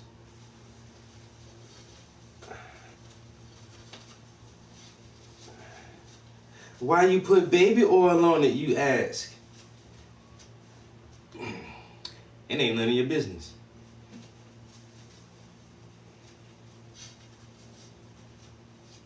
Nah, baby oil helps it from actually makes it easier to clean. If I didn't put that baby oil on there, when I was scraping that paint off, it'd be 10 times as hard.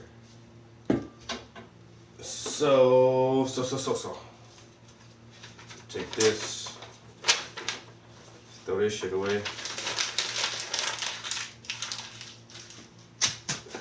It didn't go in the trash can. Hey man, I'm an artist, not an athlete. I'm not gonna make every hook shot that I attempt. You know? It's just the way of the world.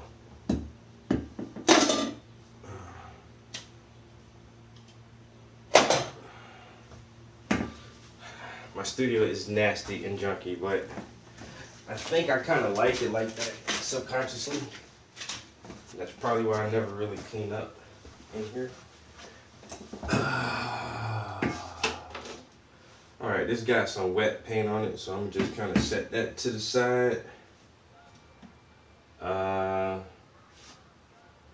Like that. Put everything in its proper place. Now I'm going to pull out my main palette, my main color palette box. There are some colors in here I'm desperately running out of. Probably in the next week or so, I'll be making a trip to the supply store to replenish some of my colors that I'm getting low on. And there's several of them too that are less than half a tube. So I just want to keep some on standby so that I never actually run out completely.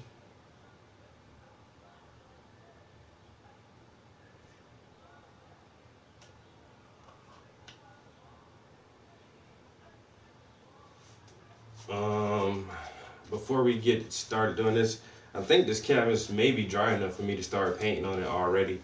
And if it is, I'll load up the palette and at least start working on his face and hands. Oh, that boy good. That thing ready. It ready for some work. You know what I'm saying? That thing ready for some work. So let me get myself together. Make sure I got all my supplies. Ooh, don't break the glass.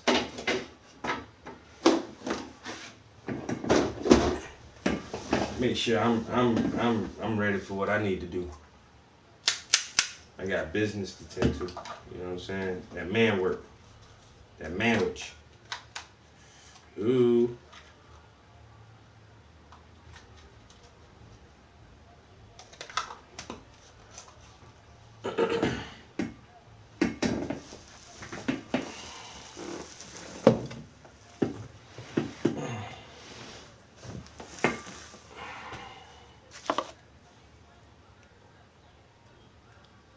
You hear the music from outside? Yeah, my neighborhood be popping, son. It's like I live between the hood and the college, and I live between the hood and the university, yo. Like this, the sweet spot. It's a lot of white people, but they know where to get their drugs from. It's so funny.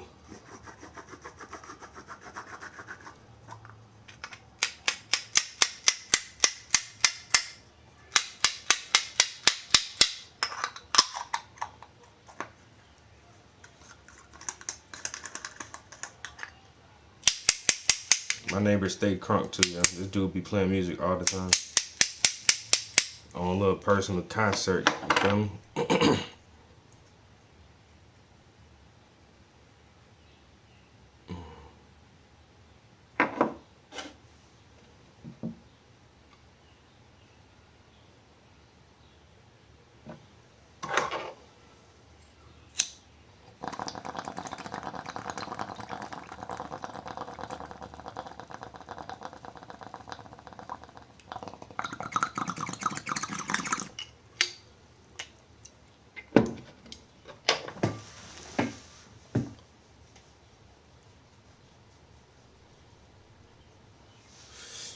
Ooh.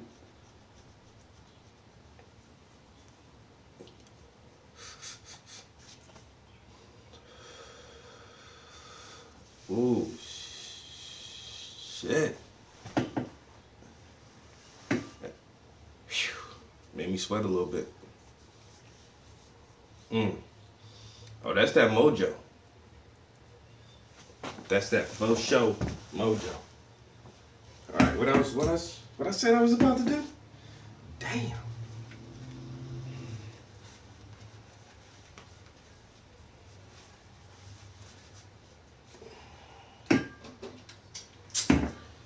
If you guys know any copyright-free YouTube channels, y'all need to let me know.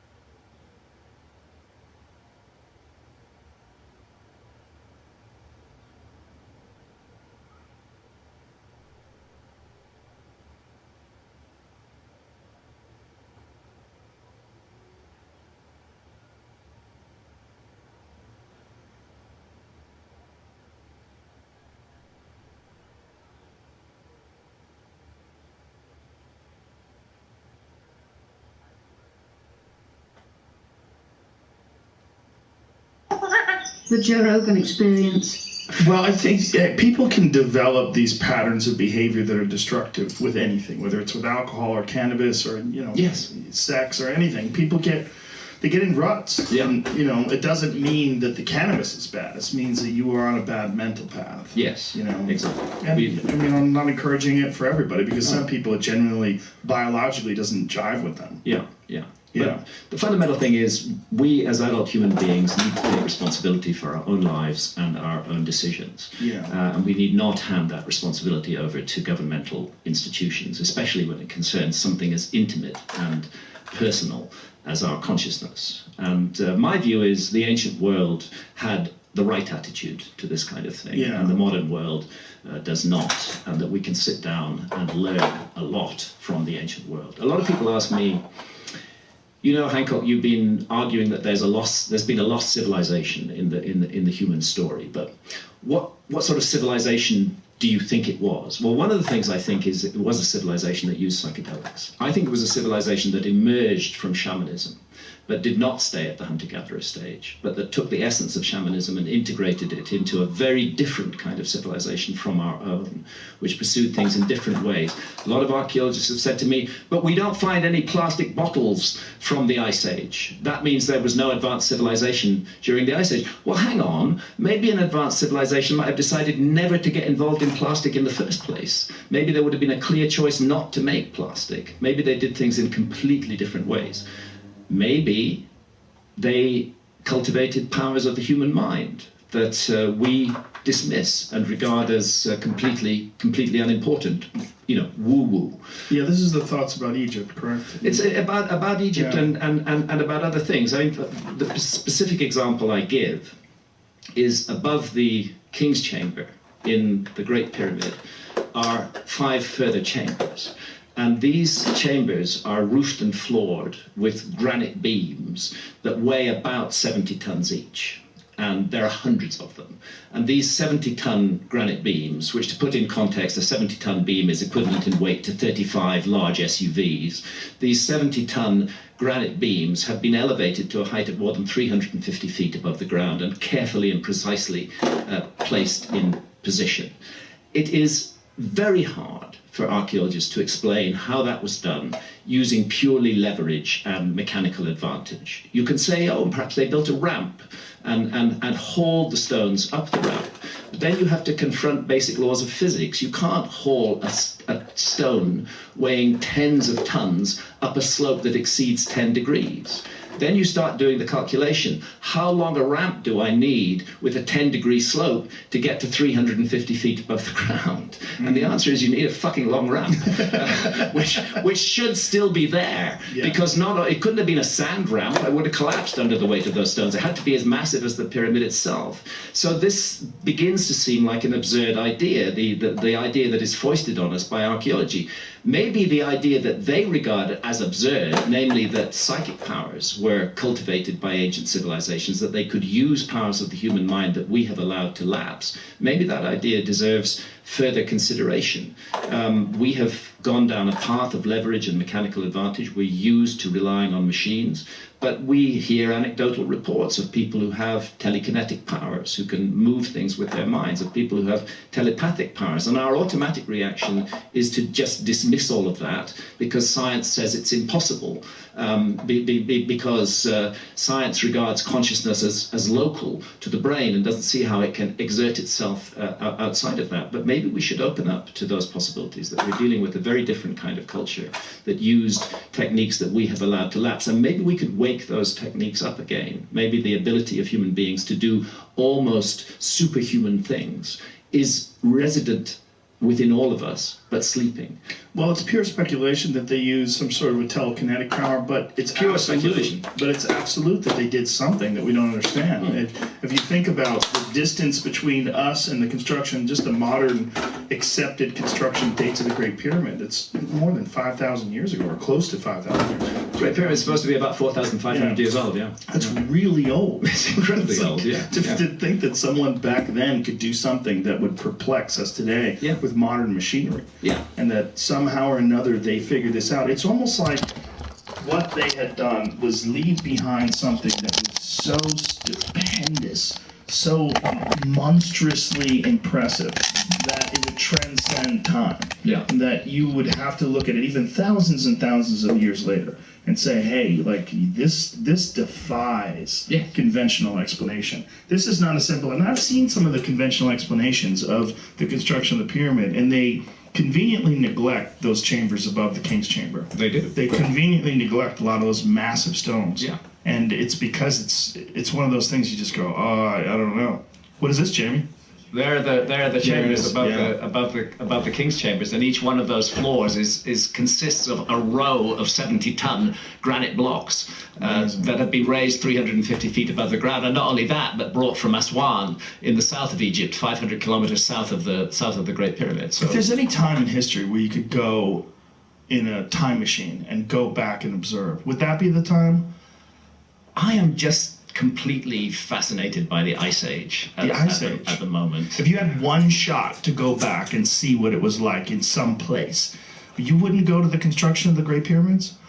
I think right now where I'd go is 12,800 years ago in the beginning of the Younger Dryas. Just to see. Because I think that's where the whole human story changes. I think that's where we change tracks from one path to another path, and following those cataclysmic events of the Younger Dryas between 12,800 and 11,600 years ago, following those, the signs of civilization that we see emerging are not the beginnings of civilization. They're a restarting of civilization that had existed before the cataclysm. And for that reason, I I would like to be present during that cataclysmic event, if only to satisfy myself that it was indeed a comet. You see, the one thing there's no dispute about anymore is that the Younger Dryas was a cataclysm. You can't argue about that. The megafauna that die off, the disruption of human activity that takes place at that time, the huge climate changes. This was a cataclysm by any standards. Where the argument still goes on is what caused the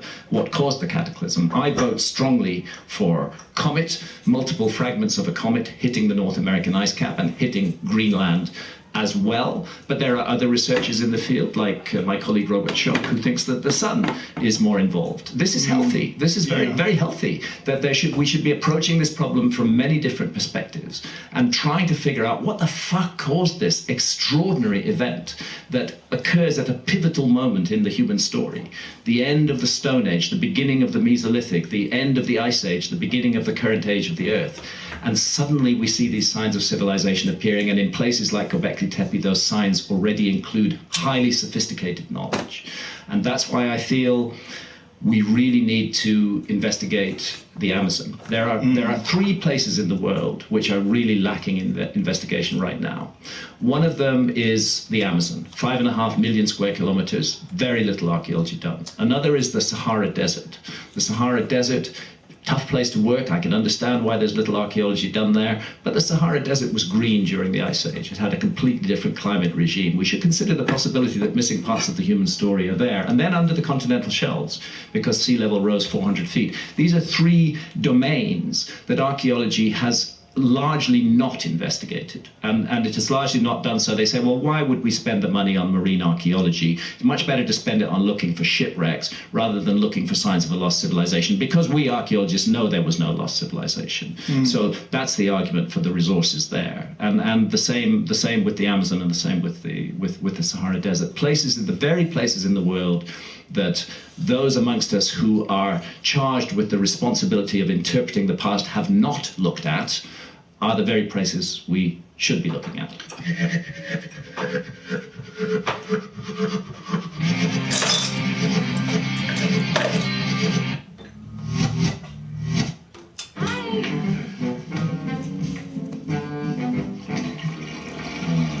The Kohler Revolution 360.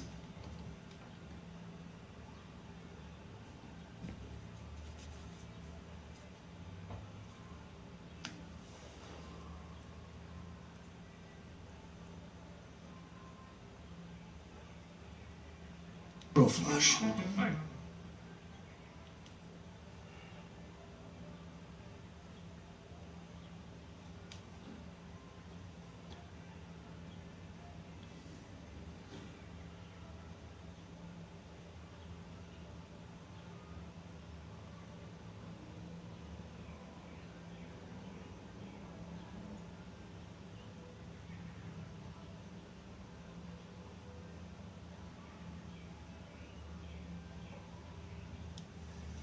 Wolfgang Schmidt is here for inviting me and making this all possible. So I really am pleased to be here. Thank you. So I will try to talk about some of the secrets of the Sphinx. The Sphinx is something I have been working on now for over a quarter century. I am a PhD from Yale. I'm a geologist, geophysicist, PhD from Yale. I now teach at Boston University. I started at Boston University in 1984. I started working on the Sphinx in 1990. And the person that introduced me to the Sphinx was this man, John Anthony West. Do people...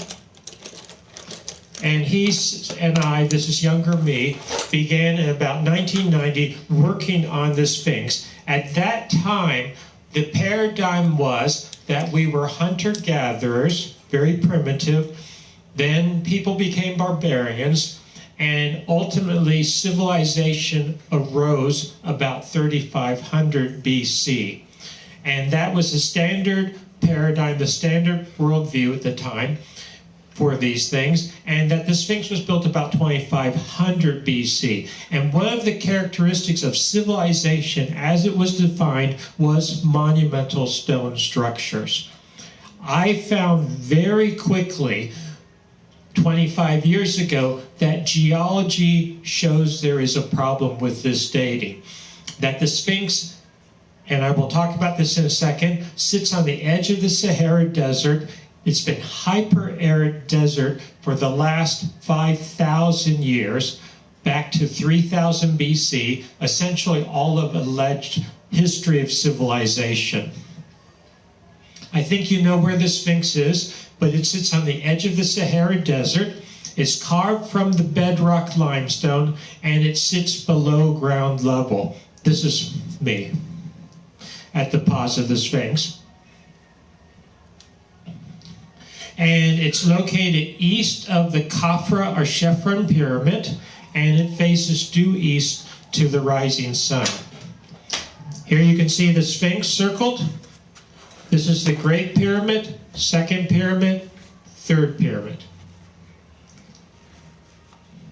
And when they carved the Sphinx, they carved the Sphinx from the bedrock. They removed huge blocks and built what is known as the Sphinx Temple.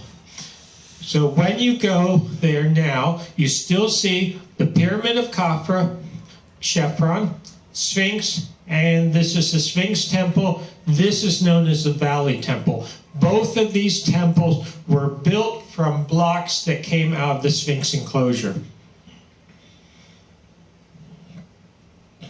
Here's the Sphinx Temple, and there's a person for scale. You can see how huge these blocks are, limestone blocks. Now, I'm a geologist, and what I studied, these are people for scale. You can see how the Sphinx was carved out of the bedrock, and I studied initially the weathering, the erosion on the Sphinx and on the walls of the Sphinx enclosure. And what I found very early on is that you look at this weathering and erosion, this was caused by rain, by water coming down, not what you expect in a desert condition. So this said to me right away as a geologist that there was something wrong here with the dating, that the dating had to go back to a period when it was pre-Sahara. Here you can see diagrammatically what you get with the rain erosion versus the wind erosion. There are layers of rock, and in both cases it takes out the softer layers, but with a very different style, a very different weathering pattern. Here we can see real photographs. This is the Sphinx enclosure. This is a wall of the Sphinx enclosure. This is wind erosion on the Giza Plateau of Old Kingdom structures that, according to Egyptologists, are approximately within a century or two the same age as this. But this doesn't make sense geologically. This has to be older to an earlier climatic period.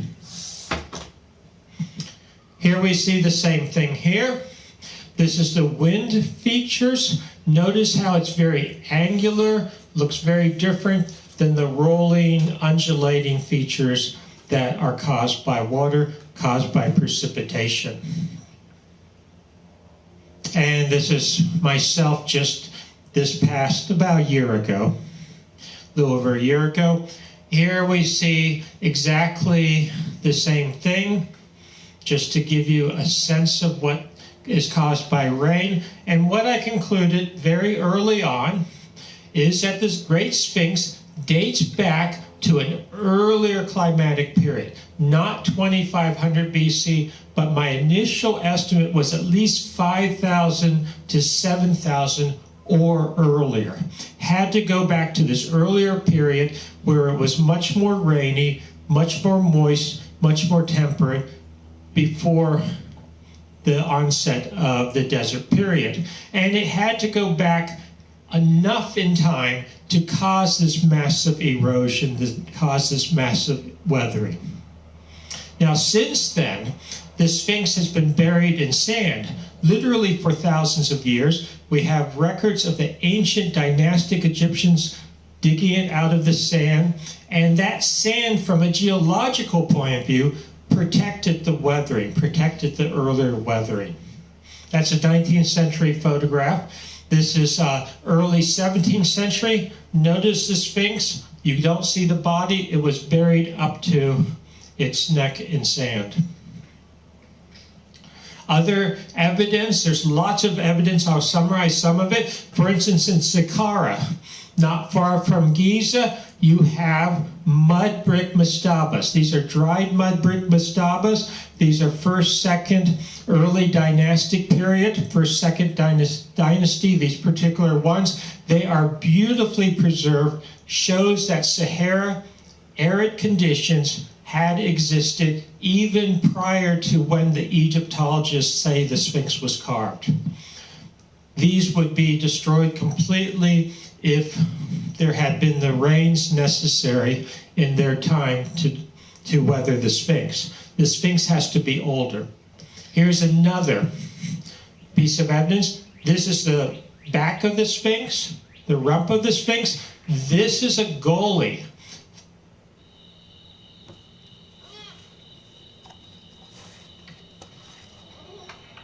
Formed by lots of water that was running down. It was formed by water running down. It's an erosional gully. The thing is, it should not be there. Great Pyramid, Second Pyramid, Third Pyramid. Can you see the Sphinx? Originally, water, when it rained on the Giza Plateau, water would run like this. It ran off the back into this area. So the water would flow because there's a flow from the northwest to the southeast. The water would flow down this way, run off the back. That's why that gully formed. The thing is, Great Pyramid, Second Pyramid, this is a map. This is the Sphinx. When they built the Great Pyramid, at least part of it, and I would say the old, younger part of it, but the upper portions, they quarried here. They quarried in this area, worked by Khufu. They quarried in this area. When they quarried, that stopped the flow of water. This indicates, as many geologists have said to me when I've presented this at geological meetings, this indicates the Sphinx has to be older than the Great Pyramid. There's no question about it geologically. It's a matter of how much older. Not is it older, it has to be older. Egyptologists tell us that this was carved after the Great Pyramid. It's impossible. When I say Egyptologists, the standard conventional majority. So this quarry would stop the flow of water, indicates that this had to form, the Sphinx enclosure had to much earlier. And if you look here, you can see how it sits in the enclosure. These are the quarries up here. It would have stopped the flow of water. Did. One geologist, and I don't mind naming his name, he works for archaeologists, certain archaeologists. He looked at my work. He said, I was right that yes, the Sphinx is eroded in very, very ancient times, thousands of years before the Old Kingdom. But his explanation was that it was natural erosion on a yardang, on a natural hill. So it was a natural hill that was eroded by the wind, by the rain, by the elements. It started to look like a Sphinx. So it was going from 1, 2, 3. See how it starts to look like a Sphinx? And the Egyptians said it looks like a Sphinx. So they came and they carved it into a Sphinx. And what you have, he said, is natural erosion that's very ancient, but that had nothing to do with when it was carved into a Sphinx. So that was his explanation. The problem is he forgot that when they carved the body of the Sphinx, these erosional features here are below the original ground level. They carved it, they had to remove all this material, and what he's effectively saying is that natural wind and rain removed all this material, but we know that this material, when it was removed, it was cut out as huge blocks to form the temple. And geologically, wind and rain naturally does not cut blocks and build temples. So that falsifies this hypothesis. Another thing is we have ancient repairs on the Sphinx. Sometimes people go and they see the Sphinx for the first time and they think that the Sphinx is built out of lots of little blocks as well as the bedrock. Here I'm looking, this is my hand. These are very ancient. These are more recent. These, in fact, are from the 1990s because I watched them put them there at the time. Zahi Hawass, among others, has told me numerous times that some of these repairs go back to Old Kingdom. If those are Old Kingdom repairs, this implies geologically that the structure itself must be much older. And when you look at it and you try to reconstruct how much has eroded away, we're talking at least a meter or so. In English, about 3+ feet, but at least a meter deep of erosion. So incredible erosion. And you don't get that much erosion even in 1,000 years, but much less just a couple of 100 years to have to repair it in Old Kingdom times. In fact, you don't get that much erosion even to have to repair it in New Kingdom times, geologically, given the climate that we had in New Kingdom and subsequent times. So the problem, it's a real problem as to the traditional dating to have that much erosion, that much necessary repair. And this actually ties in with something else very recently. There are some pictures of them repairing.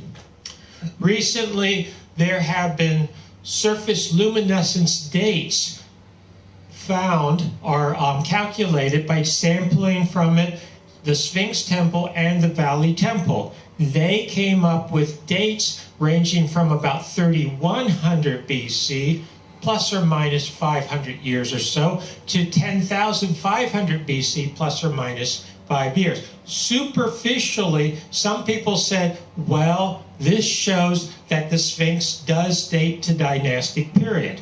I don't believe it's the case. I've looked at their work very carefully. What they are measuring, I am of the opinion that in my assessment, what they are measuring is not the original construction, but repairs to these structures. It was being repaired, it was being reworked in dynastic times, including Old Kingdom, early and Old Kingdom dynastic times, right up until New Kingdom and middle New Kingdom, and even a bit later. These are structures that were taken over, used, and reused over and over. And we can see that, and I have pointed this out for over 20 years now. For instance, the Sphinx Temple. Here we have the Sphinx Temple. This is John Anthony West. We have the Sphinx Temple, and what you have is a limestone core and a granite facing on it. And when you look at this closely, you go into the Sphinx Temple. Here you see the granite facing. But what you find, this is the granite, but it is being used to repair and restore a much more ancient structure. What they were testing is the restoration, not the original structure. And in fact, I am convinced, and I've looked at this numerous times now, that in some cases they actually cut the granite blocks to fit the very ancient weathered structure. They were trying to keep as much as possible of the original structure. And you can see it very faintly here. There are hieroglyphic inscriptions on the granite from Old Kingdom times, which means this granite has to be at least Old Kingdom times. It could be older, and then it was reinscribed during Old Kingdom times. But either way, my interest is these much earlier structures which are contemporaneous with the original Sphinx, because they were built from blocks carved out when the Sphinx was originally carved. And this gets to another factor. The head of the Sphinx is much too small for the body. Many people notice that. Many archaeologists, Egyptologists initially said that I was absolutely crazy for many reasons, they thought. One was that they said, look at the head of the Sphinx. It is a dynastic head. And I said, no, it doesn't matter. Yes, it's a dynastic head, but it's too small for the body. Why? Because it's not the original head. Real sphinxes, in proportion, they have much larger heads relative to the body. The Great Sphinx does not have its original head. Maybe it was a sphinx originally. Maybe it was something else. Maybe it was a lion originally. Whatever it was, my assessment, my opinion, is that the original head eroded down. It was damaged. So was the body. For the body, what they did is they worked on repairing it. So they repaired it with blocks. That would be incredibly difficult for the head. They had this eroded head and they carved it smaller to restore it. So you ended up with something where the head was too small for the body. Something else that we did, and a lot of people don't pay enough attention to it, in my assessment. In fact, I've had many of my critics ignore this line of research, but it's incredibly important, is we did seismic testing around the Sphinx. So what we did is we used a sledgehammer, we hit a steel plate, and basically sound or energy penetrates into the rock. It goes down. You can pick up different layers, different densities of rock, and we got incredibly interesting results when we did this. And this is younger me.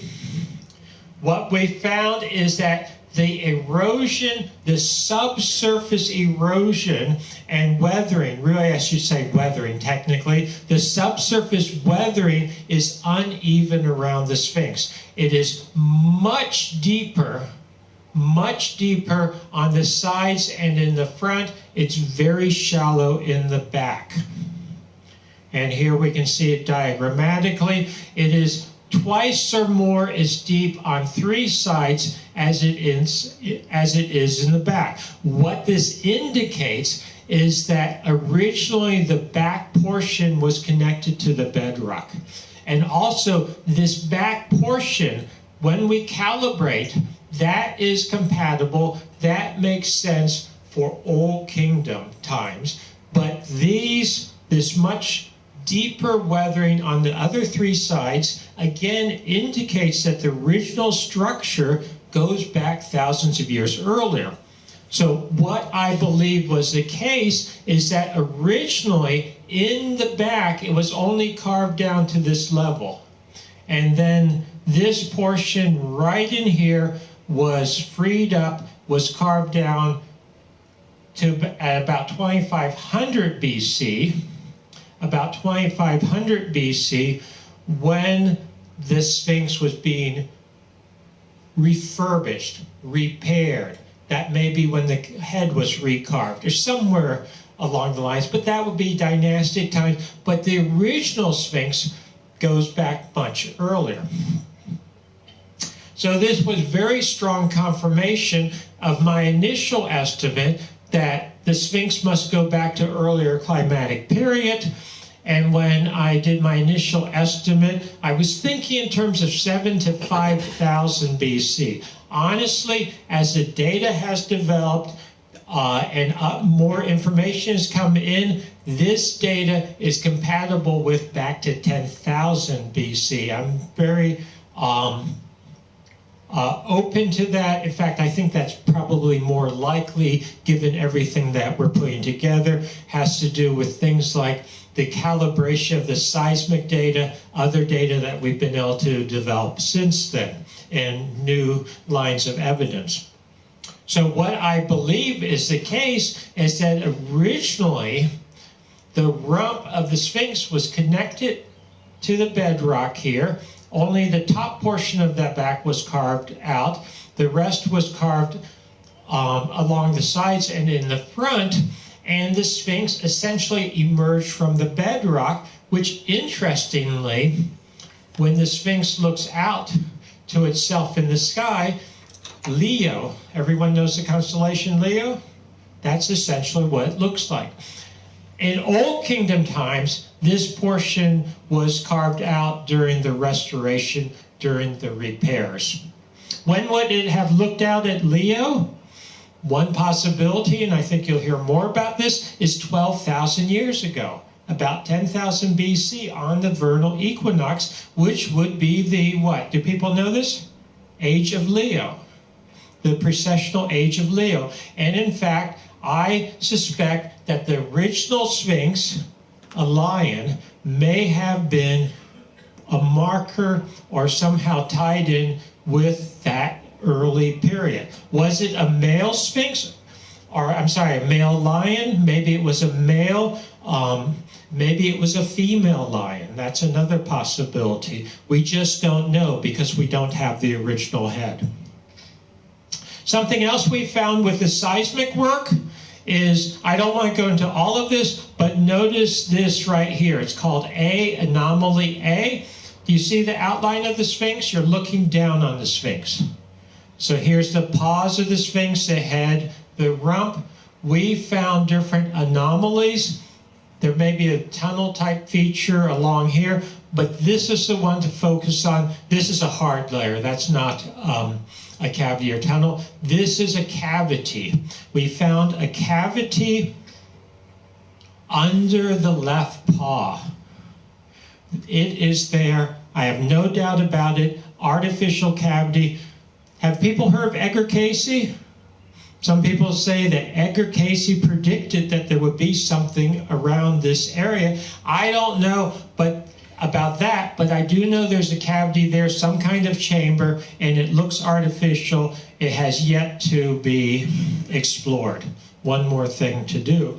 One of the secrets that remains for the Sphinx. So my initial work on the Sphinx pushed it back to the 5,000 to 7,000 year period. This is my version of a timeline. You've seen something like this already, where we have today, we're going back, beginning of civilization, according to traditional archaeologists and historians, about 3,000 to 4,000 BC. I was pushing the Sphinx back to thousands of years earlier, and to give you a geological time reference, this is the end of the last ice age.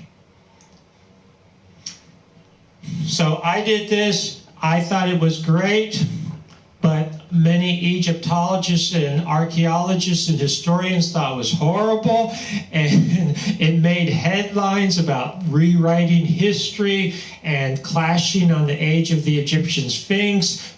Debate rages over the Sphinx's age. NBC actually made and ran a documentary called The Mystery of the Sphinx, hosted by Charlton Heston. Do people know Charlton Heston? Yeah, he was picked because he played Moses in a very famous movie. And this was made into a DVD. You can still get the DVD, but I want to warn you, if you get the DVD version, it's been sold and re-edited and supplemented. It's got all kinds of stuff in it that I don't like, but that's what they tend to do commercially. What happened, though, from our point of view, is in 1992, so this was very early in my work on it, the Egyptologists were so upset that they had a special debate at the American Association for the Advancement of Science annual meeting in Chicago, where they wanted to debate the age of the Sphinx. I thought they wanted to debate the age of the Sphinx. They told me that. So I came. This is actually me. And they said we were going to debate the age of the Sphinx. I said this was great because I could show all my evidence and data. They did not want to see evidence and data. They just wanted to say I was wrong. And their classic comment was, this is from Egyptologist Mark Lehner, who is sitting there nice and smug. He said, and this was to put me down and so I would never talk about it again, he said definitively, because he knew everything about the Sphinx, if the Sphinx was built by an earlier culture, where is the evidence of that civilization? Where are the pottery shards? People during that age were hunters and gatherers. They didn't build cities. Because everyone assumed thousands of years before the rise of civilization as they knew it, 3500 BC, everyone was primitive. They couldn't build sphinxes. They couldn't travel across oceans. They didn't have high technology. People were just primitive hunters and gatherers. This is me at the time. I was pretty disgusted by the comments. Because I knew that the geology was very good. I had presented this to my geological colleagues. Many geological colleagues said, yes, you're absolutely right. In fact, it's very simple. They didn't understand why Egyptologists didn't understand it. But I didn't have, at the time, this is 1992, I didn't have another site showing advanced civilization. So this now brings us to the next point. This is Herr Professor Dr. Klaus Schmidt, who unfortunately is now deceased. He and I are talking on site at Göbekli Tepe.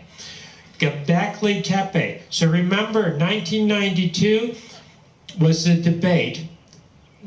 Since about 1995, so several years later, he first really found or rediscovered Göbekli Tepe, began excavating Göbekli Tepe at, it's a site near Urfa, which interestingly ties in with biblical themes because that's the traditional home of the biblical Abraham in southeast Turkey. It's very near the Syrian border.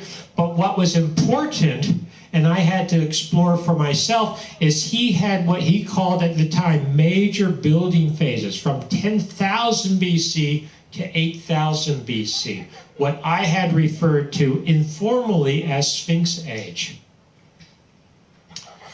Here's where Göbekli Tepe is located. It's in Mesopotamia, between the Euphrates and Tigris rivers in northern Mesopotamia, what some people say is the biblical Eden, the area of Eden. And Göbekli Tepe was even older than my original estimate for the Great Sphinx at the time. So he was also pushing things back.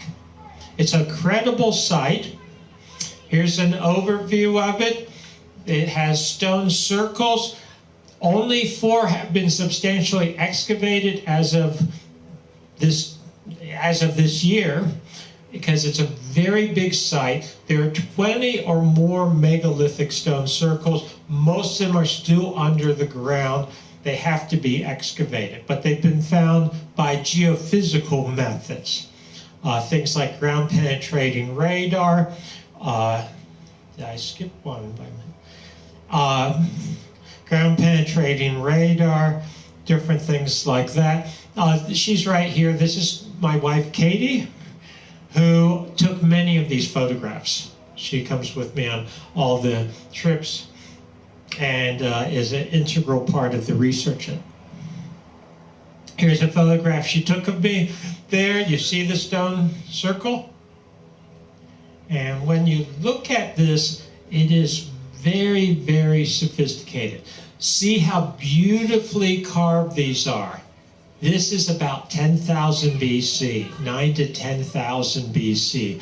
If you just looked at this, I've asked several archaeologists informally, if they found something like this in isolation, they didn't have any dating for it, they just had to estimate how old it would be.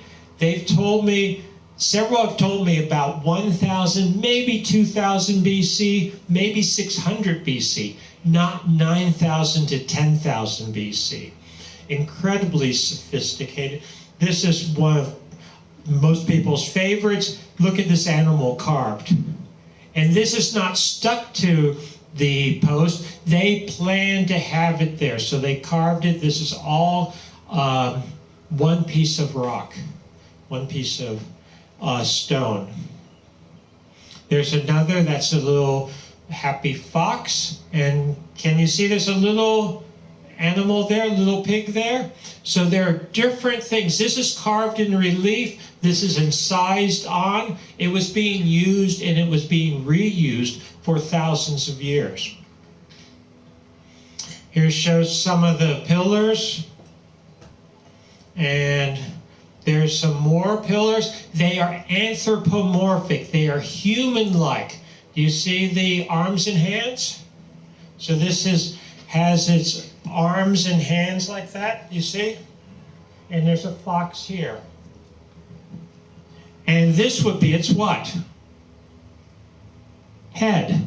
But they were showing it representationally like that. It's like sort of almost beautiful artwork, semi-abstract.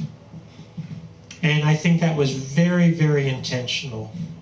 Here's another one of the pillars. They're very tall, very narrow, very beautifully done, and set very loosely, not loosely, very shallow in the bedrock. They may have actually vibrated intentionally.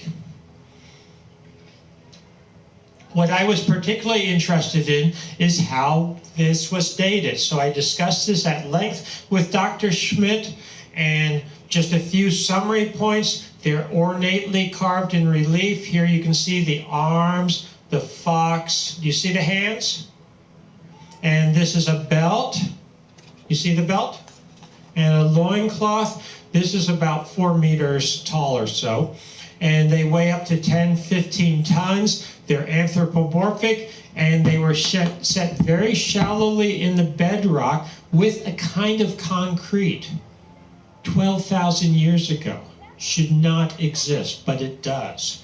And they were intentionally buried by 8,000 BC. We know this because once they were buried, we can see that it was intentionally buried. You can tell that geologically by the way the rock covered them over. So they were not just left to be covered by the wind and the sand and the rain. It wasn't abandoned. It was intentionally buried first. And once it was buried, mineralogical changes occurred, new minerals formed, like in a cave. Stalactites and stalagmites formed on a micro scale. Those can be radiocarbon dated, and it all indicates it was entirely covered 10,000 years ago. So it's a very old site, very complex site. Notice how you've got the hands and arms. There's some close-ups of in the navel region. They're holding a loincloth, and just a quick picture. Some people say this is a designer belt, 10,000 BC. Beautifully done. You see the buckle, and you see how it looks like inscription. Could they have had some kind of writing? I mean, if you saw just a designer logo today, what would you make of it?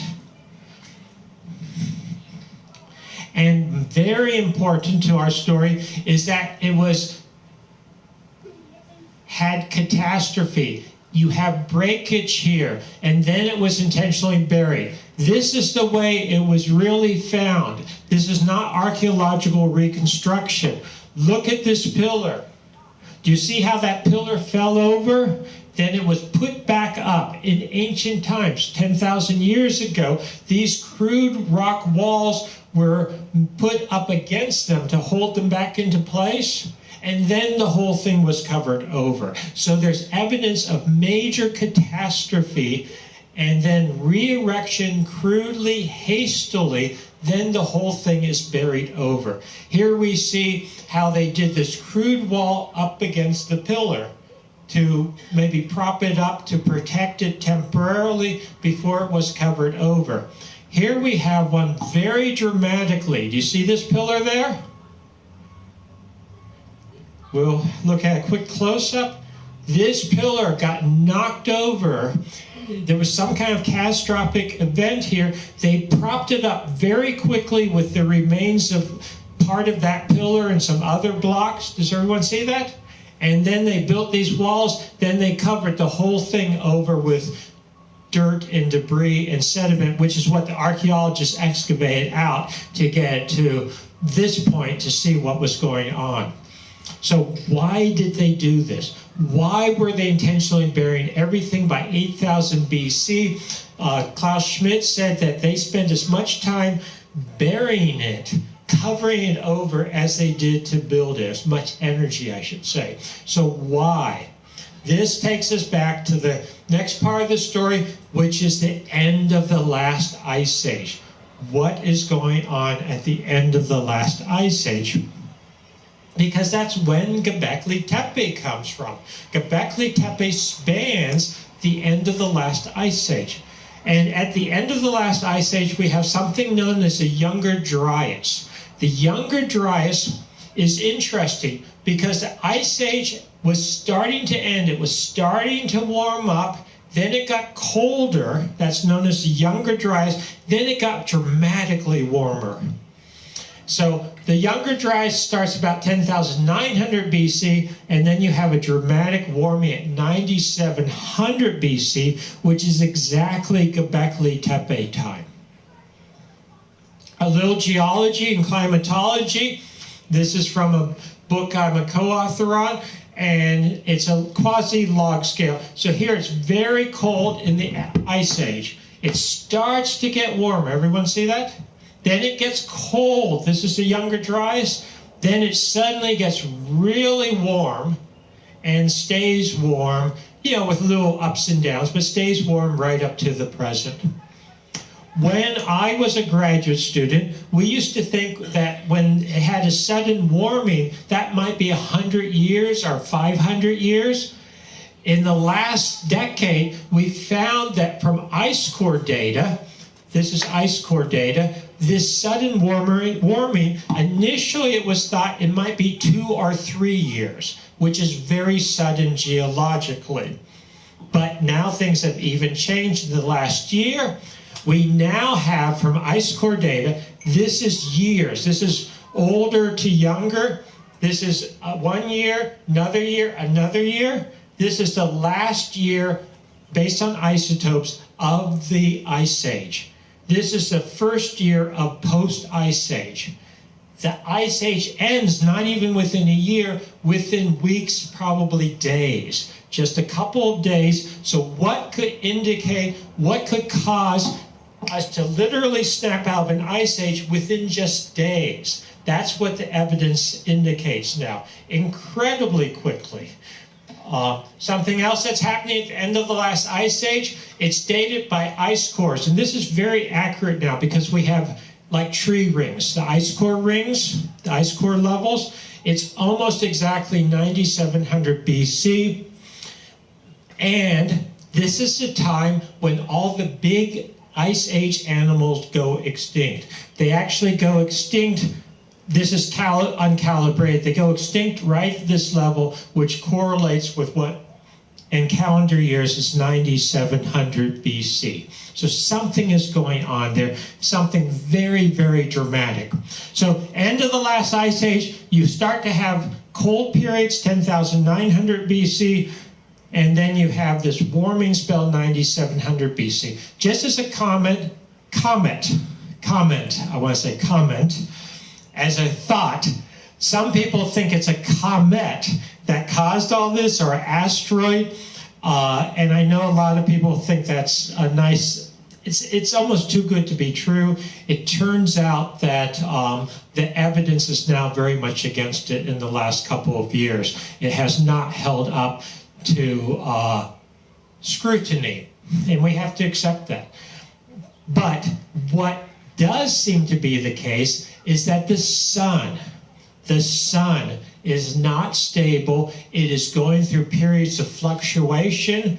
It's actually doing it now, and it was doing it at the end of the last ice age. The sun, all the evidence in my assessment points to the sun, that the sun is sometimes quiet and stable, sometimes it's not.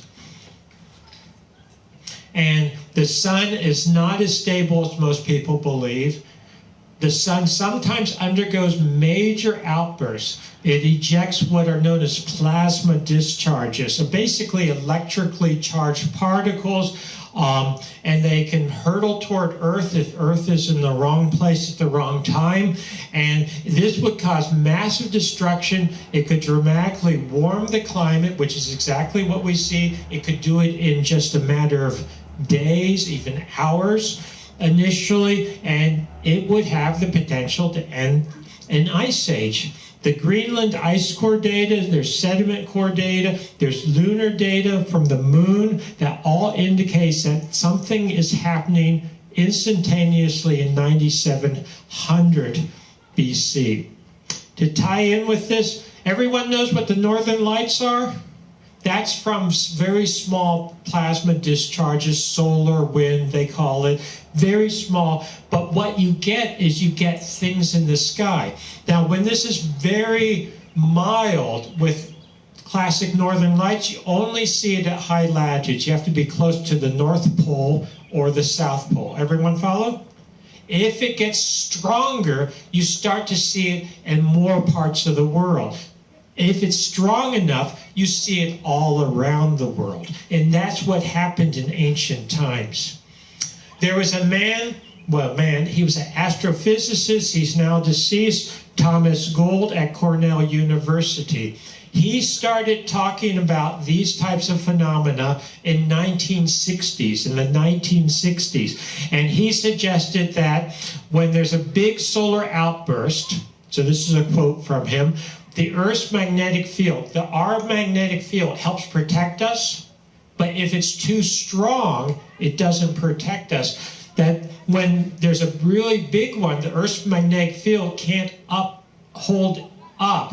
It can't hold up to the incoming gas, the charged particles, and what you would get is at the atmospheric level, you would get essentially what he called a series of sparks. It would look like huge lightning strikes, and would create things that you see in the sky for periods of times. It would carry hundreds of millions of amperes, and it would cause destruction on the ground.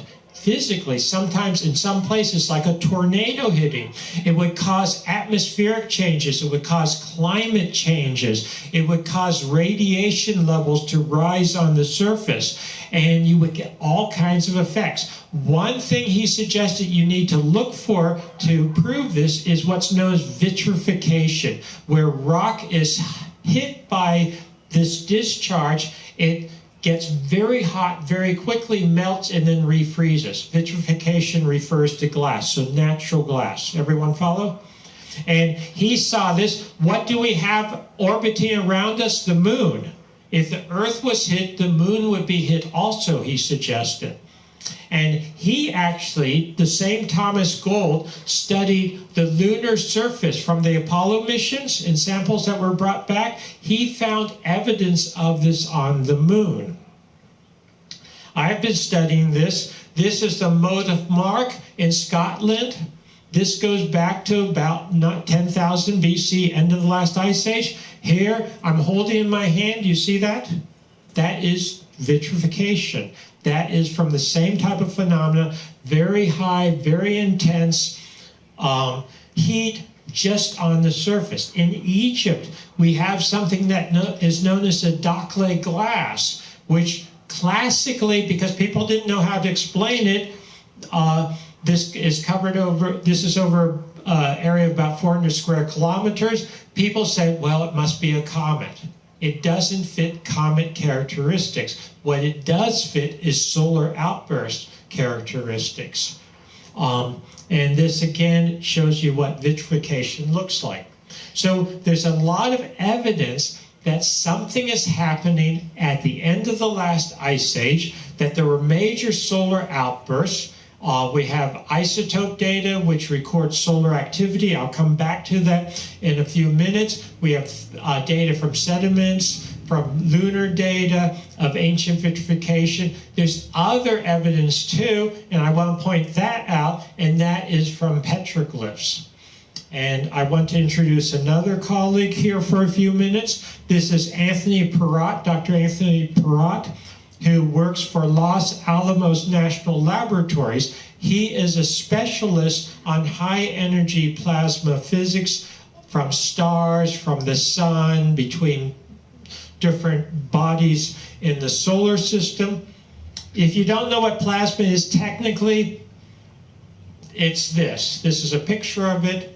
Most of the universe is actually plasma, bulk-wise. There's solids, there's liquids, there's gases. Everyone knows those three, the states of matter.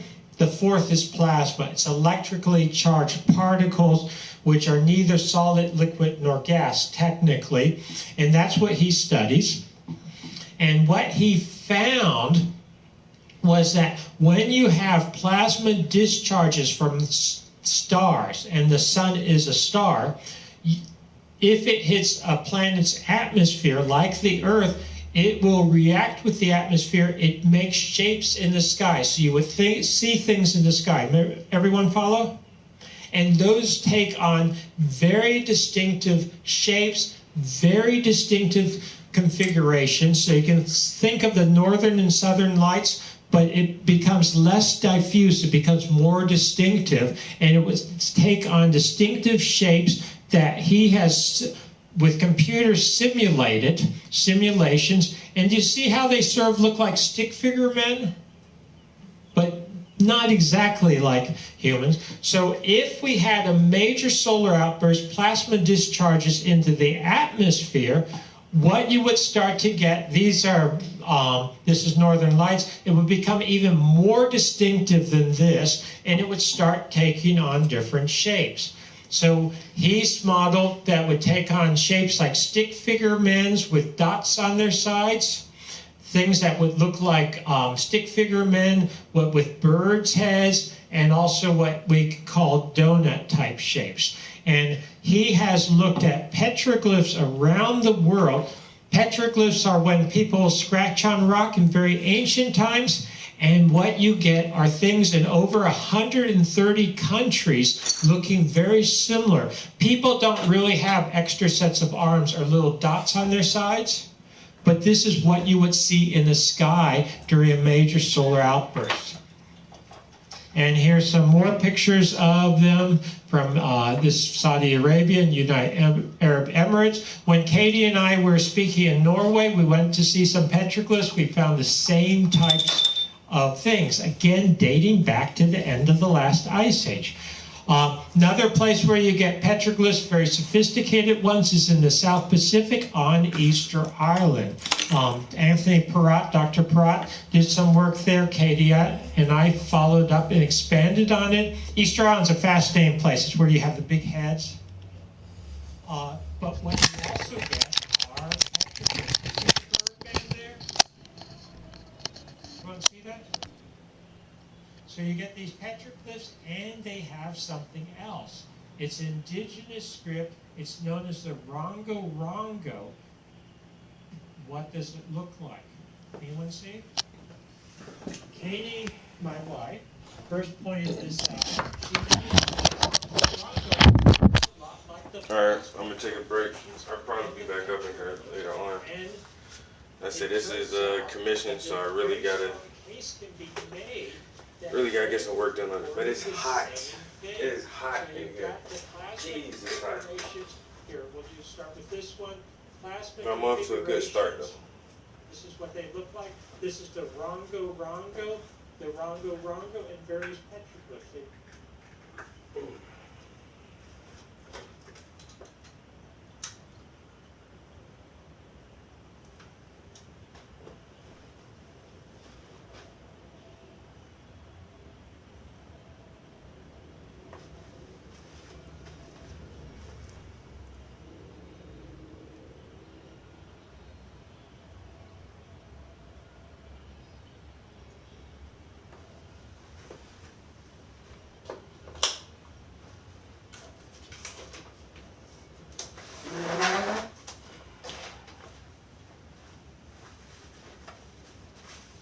I'm just gonna go downstairs and turn on the other PlayStation and play some video games. I'll probably stream that live too. So and do that for a little while just to cool off and get out this hot studio. So I'll catch you guys downstairs.